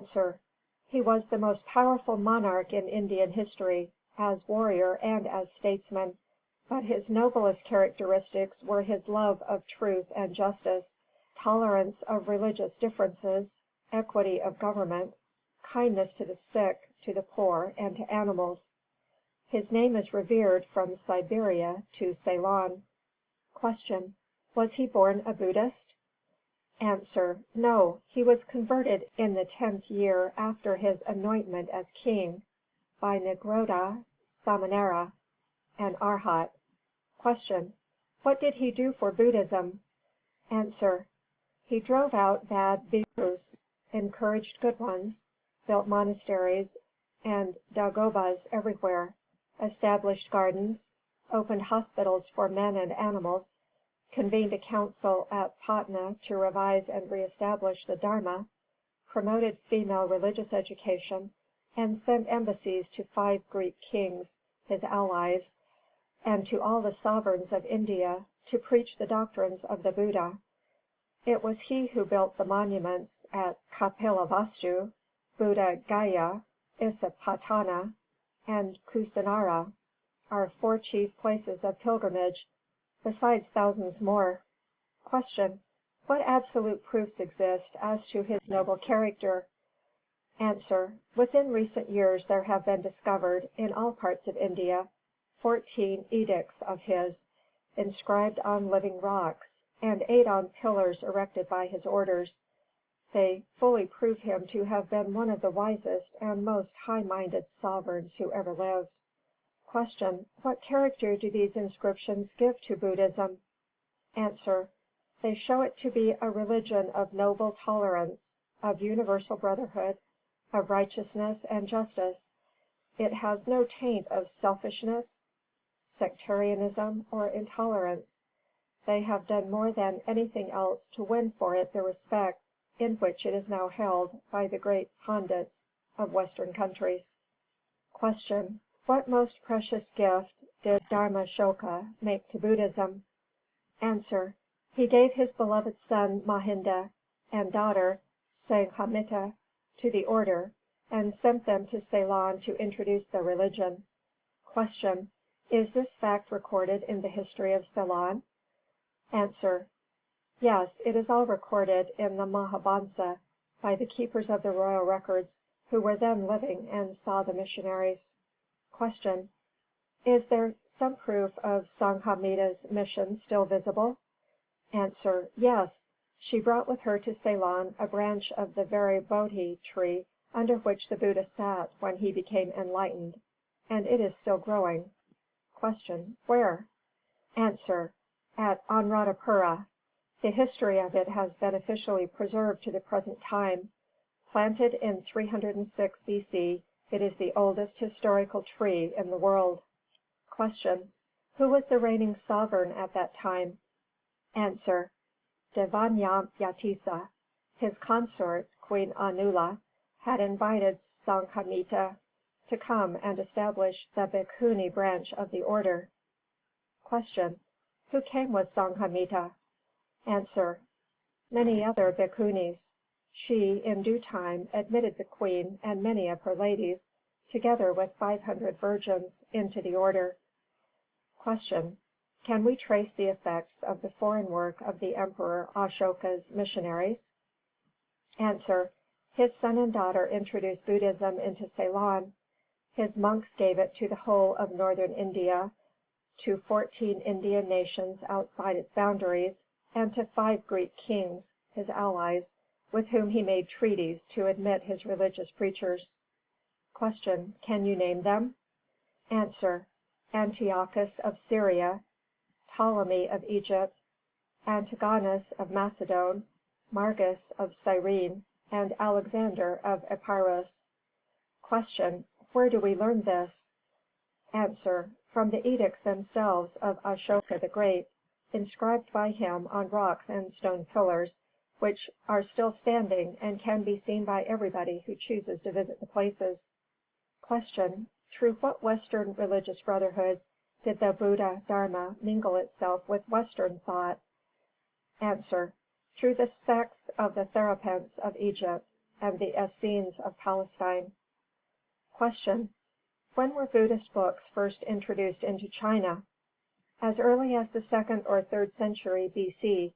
5 of Dharmashoka's monks are said, in the Samanta Pasadika and the Saratha Dipani, 2 Pali books, to have been sent to the 5 divisions of China. Q. Whence and when did it reach Korea? A. From China in the year A.D. 372. Q. Whence and when did it reach Japan? A. From Korea in A.D. 552. Q. Whence and when did it reach Cochin China, Formosa, Java, Mongolia, Yorkand, Balkh, Bokhara, Afghanistan, and other Central Asian countries? A. Apparently in the 4th and 5th centuries A.D. Q. From Ceylon whither and when did it spread? A. To Burma in A.D. 450, and thence gradually into Arakan, Cambodia, and Pegu. In the 7th century A.D. 638, it spread to Siam, where it is now, as it has been always since then, the state religion. Q. From Kashmir where did it spread besides to China? A. To Nepal and Tibet. Q. Why is it that Buddhism, which was once the prevailing religion throughout India, is now almost extinct there? A. Buddhism was at first pure and noble, the very teaching of the Tathagata. Its Sangha were virtuous and observed the precepts. It won all hearts and spread joy through many nations, as the morning light sends life through the flowers. But after some centuries bad bhikkhus got ordination, upasampada, the Sangha became rich, lazy, and sensual. The Dharma was corrupted, and the Indian nation abandoned it. Q. Did anything happen about the 9th or 10th century A.D. to hasten its downfall? A. Yes. Q. Anything besides the decay of spirituality, the corruption of the Sangha, and the reaction of the populace from a higher ideal of man to unintelligent idolatry? A. Yes. It is said that the Mussulmans invaded, overran and conquered large areas of India, everywhere doing their utmost to stamp out our religion. Q. What cruel acts are they charged with doing? A. They burnt, pulled down, or otherwise destroyed our viharas, slaughtered our bhikkhus, and consumed with fire our religious books. Q. Was our literature completely destroyed in India? A. No. Many bhikkhus fled across the borders into Tibet and other safe places of refuge, carrying their books with them. Q. Have any traces of these books been recently discovered? Yes. Raj Bahadur Sarat Chandra Das, CIE, a noted Bengali Pandit, saw hundreds of them in the Vihara libraries of Tibet, brought copies of some of the most important back with him, and is now employed by the government of India in editing and publishing them. Q. In which country have we reason to believe the sacred books of primitive Buddhism have been best preserved and least corrupted? A. Ceylon. The Encyclopaedia Britannica says that in this island Buddhism has, for specified reasons, retained almost its pristine purity to modern times. Q. Has any revision of the text of the Pitakas been made in modern times? A. Yes. A careful revision of the Vinaya Pitaka was made in Ceylon in the year A.D. 1875 by a convention of the most learned bhikkhus, under the presidency of H. Sumangala Pradhana Thavira. Q. Has there been any friendly intercourse in the interest of Buddhism between the peoples of the southern and those of the northern Buddhist countries? A. In the year A.D. 1891 a successful attempt was made to get the Pradhana Nayakas of the two great divisions to agree to accept 14 propositions as embodying fundamental Buddhistic beliefs, recognized and taught by both divisions. These propositions, drafted by Colonel Olcott, were carefully translated into Burmese, Sinhalese, and Japanese, discussed one by one, unanimously adopted, and signed by the chief monks, and published in January, 1892. Q. With what good result? A. As the result of the good understanding now existing, a number of Japanese bhikkhus and samaneras have been sent to Ceylon and India to study Pali and Sanskrit. Q. Are there signs that the Buddha Dharma is growing in favor in non-Buddhistic countries? A. There are. Translations of our more valuable books are appearing. Many articles in reviews, magazines, and newspapers are being published, and excellent original treatises by distinguished writers are coming from the press. Moreover, Buddhist and non-Buddhist lecturers are publicly discoursing on Buddhism to large audiences in Western countries. The Shinshu sect of the Japanese Buddhists have actually opened missions at Honolulu, San Francisco, Sacramento, and other American places. Q. What two leading ideas of ours are chiefly taking hold upon the Western mind? A. Those of karma and reincarnation. The rapidity of their acceptance is very surprising. Q. What is believed to be the explanation of this? A. Their appeals to the natural instinct of justice, and their evident reasonableness. CHAPTER V. Buddhism and Science. Q. Has Buddhism any right to be considered a scientific religion, or may it be classified as a revealed one? A. Most emphatically it is not a revealed religion. The Buddha did not so preach, nor is it so understood. On the contrary, he gave it out as the statement of eternal truths, which his predecessors had taught like himself. Q. Repeat again the name of the sutta in which the Buddha tells us not to believe in an alleged revelation without testing it by one's reason and experience. A. The Kalama Sutta of the Anguttara Nikāya. Q. Do Buddhists accept the theory that everything has been formed out of nothing by a creator? A. The Buddha taught that two things are causeless, i.e., Akasha and Nirvana. Everything else has come out of Akisha, in obedience to a law of motion inherent in it, and, after a certain existence, passes away. Nothing ever came out of nothing. We do not believe in miracles, hence we deny creation, and cannot conceive of a creation of something out of nothing.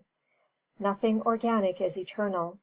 Everything is in a state of constant flux, and undergoing change and reformation, keeping up the continuity according to the law of evolution.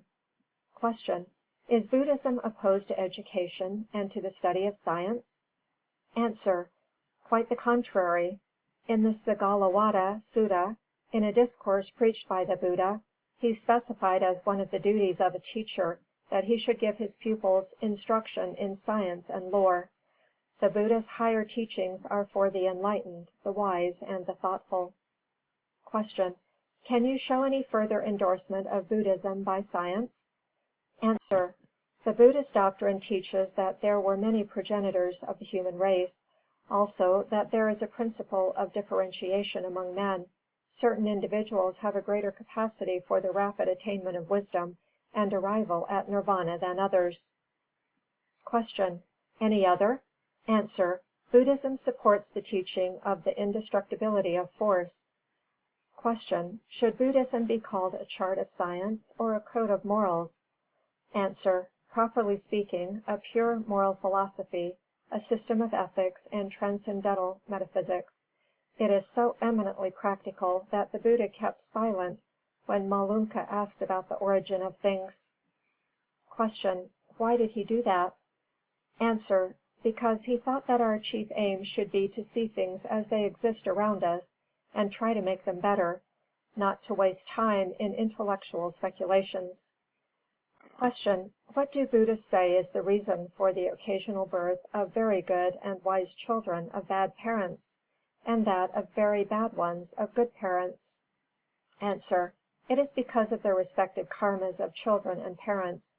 Each may have deserved that such unusual relationships should be formed in the present birth. Q. Is anything said about the body of the Buddha giving out a bright light? A. Yes, there was a divine radiance sent forth from within by the power of his holiness. Q. What is it called in Pali? A. Buddharansi, the Buddha rays. Q. How many colors could be seen in it? A. 6, linked in pairs. Q. Their names? A. Nila, Pita, Lohita, Avadada, Mangasta, Prabhasra. Q. Did other persons emit such shining light? A. Yes, all arhats did, and, in fact, the light shines stronger and brighter in proportion to the spiritual development of the person. Q. Where do we see these colors represented? A. In all viharas where there are painted images of the Buddha. They are also seen in the stripes of the Buddhist flag, first made in Ceylon, but now widely adopted throughout Buddhist countries. Q. In which discourse does the Buddha himself speak of this shining about him? A. In the Maha Parinibbana Sutta. Anatta, his favorite disciple, noticed the great splendor which came from his master's body. The Buddha said that on 2 occasions this extraordinary shining occurs: (a) just after a Tathagata gains the supreme insight, and (b) on the night when he passes finally away. Q. Where do we read of this great brightness being emitted from the body of another Buddha? A. In the story of Sumedha and Dipankara Buddha, found in the Nidana-katha of the Jakata book, or story of the reincarnations of the Bodhisattva Siddhartha Gautama. Q. How is it described? A. As a halo of a fathom's depth. Q. What do the Hindus call it? A. Tejas. Its extended radiance they call Prakasha. Q. What do the Europeans call it now? A. The human aura. Q. What great scientist has proved the existence of this aura by carefully conducted experiments? A. The Baron von Reichenbach. His experiments are fully described in his Researches, published in 1844 1845. Dr. Baraduc, of Paris, has, quite recently, photographed this light. Q. Is this bright aura a miracle or a natural phenomenon? A. Natural. it has been proved that not only all human beings, but animals, trees, plants, and even stones have it. 2. What peculiarity has it in the case of a Buddha or an Arhat? A. It is immensely brighter and more extended than in cases of other beings and objects. It is the evidence of their superior development in the power of I.to. The light has been seen coming from dagobas in Ceylon, where relics of the Buddha are said to be enshrined. 3. Do people of other religions besides Buddhism and Hinduism also believe in this light? A. Yes, in all pictures of Christian artists, this light is represented as shining about the bodies of their holy personages. The same belief is found to have existed in other religions. Q. What historical incident supports the modern theory of hypnotic suggestion? A. That of Chullapanthaka, as told in the Pali commentary on the Dhammapada, etc. Q. Give me the facts. A. He was a bhikkhu who became an Arhat. On that very day the Buddha sent a messenger to call him. When the man reached the vihāra, he saw 300 bhikkhus in one group, each exactly like the others in every respect. On his asking which was Chullapanthaka, every one of the 300 figures replied, "I am Chullapanthaka." Q. What did the messenger do? A. In his confusion he returned and reported to the Buddha. Q. What did the Buddha then tell him? A. To return to the vihāra and, if the same thing happened, to catch by the arm the first figure who said he was Chullapanthaka and lead him to him. The Buddha knew that the new Arhat would make this display of his acquired power to impress illusionary pictures of himself upon the messenger. Q. What is the power of illusion called in Pali? A. Manomaya Iddhi. Q. Were the illusionary copies of the Arhat's person material? Were they composed of substance, and could they have been felt and handled by the messenger? A. No, they were pictures impressed by his thoughts and trained will power upon the messenger's mind. Q. To what would you compare them? A. To a man's reflection in a mirror, being exactly like him, yet without solidity. Q. To make such an illusion on the messenger's mind, what was necessary? A. That Chullapanthaka should clearly conceive in his own mind his exact appearance, and then impress that, with as many duplicates or repetitions as he chose, upon the sensitive brain of the messenger. Q. What is this process now called? A. Hypnotic suggestion. Q. Could any third party have also seen these illusionary figures? A. That would depend on the will of the Arhat or hypnotizer. Q. What do you mean? A. Supposing that 50 or 500 persons were there instead of one, the Arhat could will that the illusions should be seen by all alike, or, if he chose, he could will that the messenger should be the only one to see them. Q. Is this branch of science well known in our day? A. Very well known. It is familiar to all students of mesmerism and hypnotism. Q. In what does our modern scientific belief support the theory of karma as taught in Buddhism? A. Modern scientists teach that every generation of men is heir to the consequences of the virtues and the vices of the preceding generation, not in the mass, as such, but in every individual case. Every one of us, according to Buddhism, gets a birth which represents the causes generated by him in an antecedent birth. This is the idea of karma. Q. What say the Vasetha Sutta about the causation in nature? A. It says, the world exists by cause, all things exist by cause, all beings are bound by cause. Q. Does Buddhism teach the unchangeableness of the visible universe, our earth, the sun, the moon, the stars, the mineral, vegetable, animal, and human kingdoms? A. No, it teaches that all are constantly changing, and all must disappear in course of time. Q. Never to reappear? A. Not so, The principle of evolution, guided by karma, individual and collective, will evolve another universe with its contents, as our universe was evolved out of the Akasha. 2. Does Buddhism admit that man has in his nature any latent powers for the production of phenomena commonly called miracles? A. Yes, but they are natural, not supernatural. They may be developed by a certain system which is laid down in our sacred books, the Visuddhi Marga, for instance. Q. What is this branch of science called? A. The Pali name is I.to. Q. How many kinds are there? A. 2.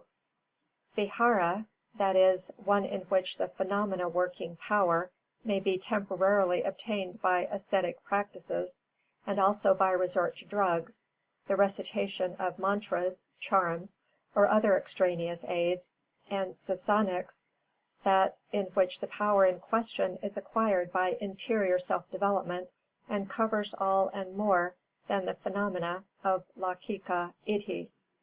Q. What class of men enjoy these powers? A. They gradually develop in one which pursues a certain course of ascetic practice called dhyāna. Q. Can this Iddhi power be lost? Sumangala Thavira explains to me that those transcendent powers are permanently possessed only by one who has subdued all the passions, klesa, in other words, an arhat. The powers may be developed by a bad man and used for doing evil things, but their activity is but brief. The rebellious passions again dominate the sorcerer, and he becomes at last their victim. A. The Bahira can be lost, but the Sasanika never. When once acquired, Lokuttara knowledge, once obtained, is never lost, and it is by this knowledge only that the absolute condition of Nirvana is known by the Arhat, and this knowledge can be got by following the noble life of the Eightfold Path. Q. Had Buddha the Lokuttara Iddhi? A. Yes, in perfection. Q. And his disciples also had it? A. Yes, some, but not all equally.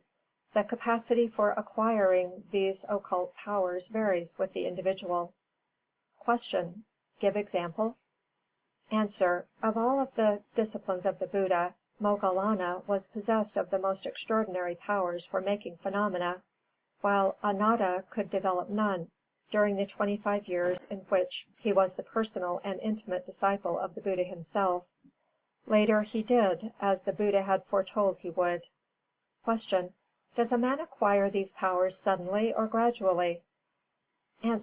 Normally they gradually develop themselves as the disciple progressively gains control over his lower nature, in a series of births. When the powers suddenly show themselves, the inference is that the individual had developed himself in the next anterior birth. We do not believe in eccentric breaks in natural law. Q. Does Buddhism pretend that the miracle of raising those who are dead is possible? A. No. The Buddha teaches the contrary, in that beautiful story of Kisa Gotami and the mustard seed. But when a person only seems to be dead, but is not actually so, resuscitation is possible. Q. Give me an idea of these successive stages of the Lokuttara development in Iddhi. A. There are 6 degrees attainable by Arhats. What is higher than them is to be reached only by a Buddha. Q. Describe the 6 stages or degrees. A. We may divide them into 2 groups, of 3 each. The first 2 include: 1. Progressive retrospection, that is, a gradually acquired power to look backward in time toward the origin of things. 2. Progressive foresight, or power of prophecy. 3. Gradual extinction of desires and attachments to material things. Q. What would the second group include? A. The same faculties, but inimitably developed. Thus the full Arhat possesses perfect retrospection, perfect foresight, and has absolutely extinguished the last trace of desire and selfish attractions. Q. What are the four means for obtaining Iddhi? A. The will, its exertion, mental development, and discrimination between right and wrong. 2. Our scriptures relate hundreds of instances of phenomena produced by Arhats. What did you say was the name of this faculty or power? A. Iddhi Vidha. One possessing this can, by manipulating the forces of nature, produce any wonderful phenomena, that is, making any scientific experiment he chooses. Q. Did the Buddha encourage displays of phenomena? A. No, he expressly discouraged them, as tending to create confusion in the minds of those who were not acquainted with the principles involved. They also tempt their possessors to show them merely to gratify idle curiosity and their own vanity. Moreover, similar phenomena can be shown by magicians and sorcerers learned in the Laukika, or the baser form of Iddhi science. All false pretensions to supernatural attainment by monks are among the unpardonable sins. Tevijja Sutta. Q. You spoke of a Deva having appeared to the Prince Siddhartha under a variety of forms. What do Buddhists believe respecting races of elemental invisible beings having relations with mankind? A. They believe that there are such beings who inhabit worlds or spheres of their own.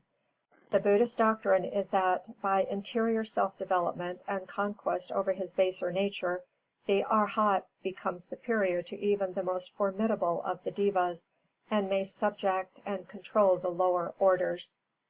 Q. How many kinds of Devas are there? A. 3. Kamavachara, those who are still under the domination of the passions. Rupavachara, a higher class, which still retain an individual form.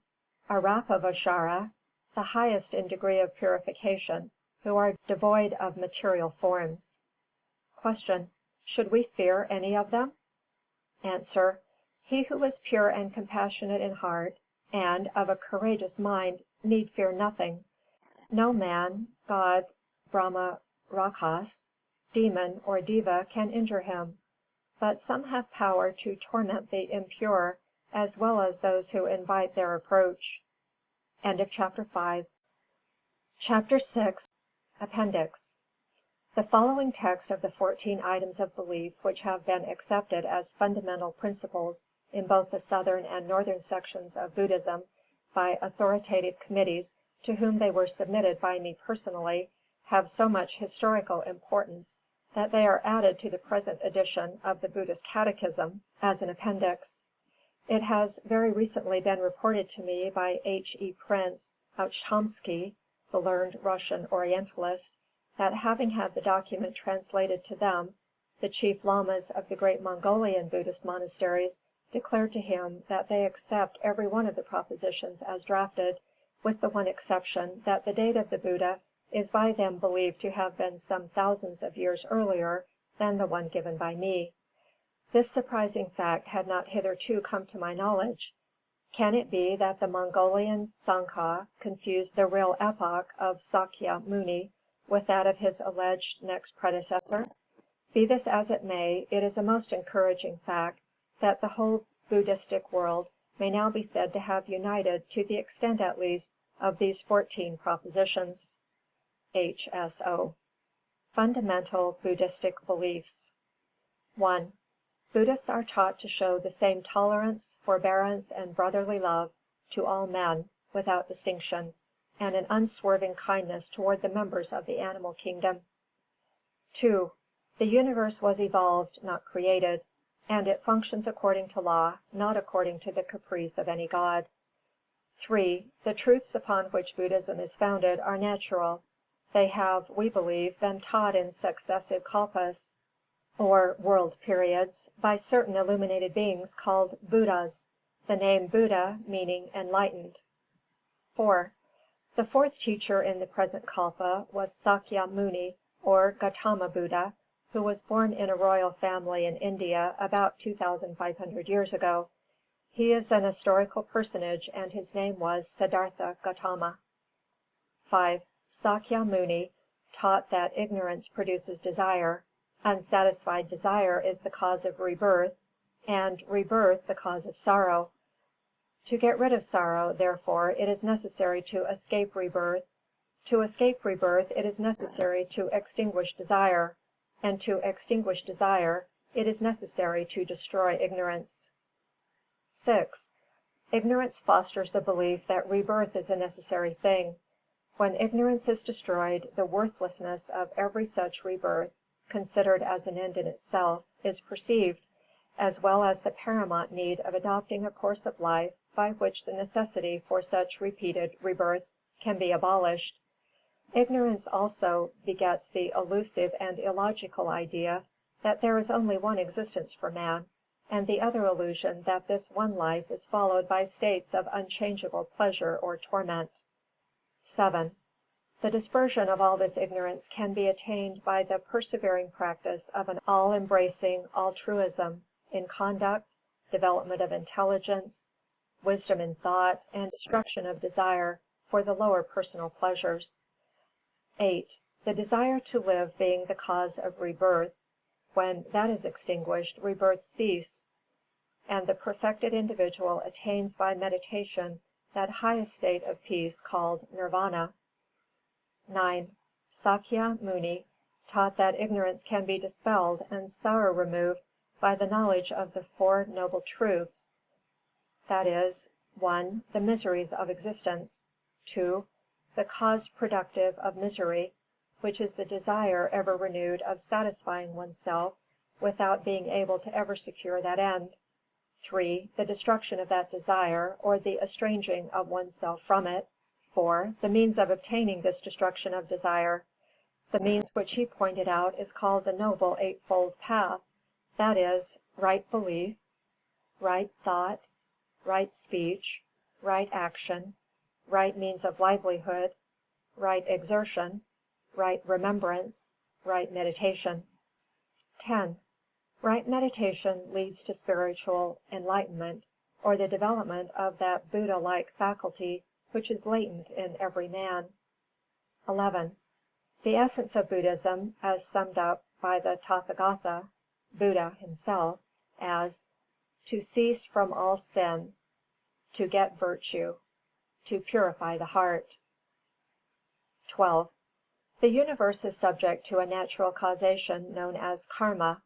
The merits and demerits of a being in past existences determine his condition in the present one. Each man, therefore, has prepared the causes of the effects which he now experiences. 13. The obstacles to the attainment of good karma may be removed by the observance of the following precepts, which are embraced in the moral code of Buddhism, i.e., 1. Kill not; 2. Steal not; 3. Indulge in no forbidden sexual pleasure; 4. Lie not; 5. Take no intoxication or stupefying drug or liquor. 5 other precepts, which need not be here enumerated, should be observed by those who would attain, more quickly than the average layman, the release from misery and rebirth. 14. Buddhism discourages superstitious credulity. Gautama Buddha taught it to be the duty of a parent to have his child educated in science and literature. He also taught that no one should believe what is spoken by any sage, written in any book, or affirmed by tradition, unless it accord with reason. Drafted as a common platform upon which all Buddhists can agree. H. S. Olcott, P.T.S. Respectfully submitted for the approval of the High Priests of the nations, which we severally represent, in the Buddhist Conference held at Adyar, Madras, on the 8th, 9th, 10th, 11th, and 12th of January, 1891, A.B. 2434. End of Chapter 6. End of the Buddhist Catechism by H. S. Olcott.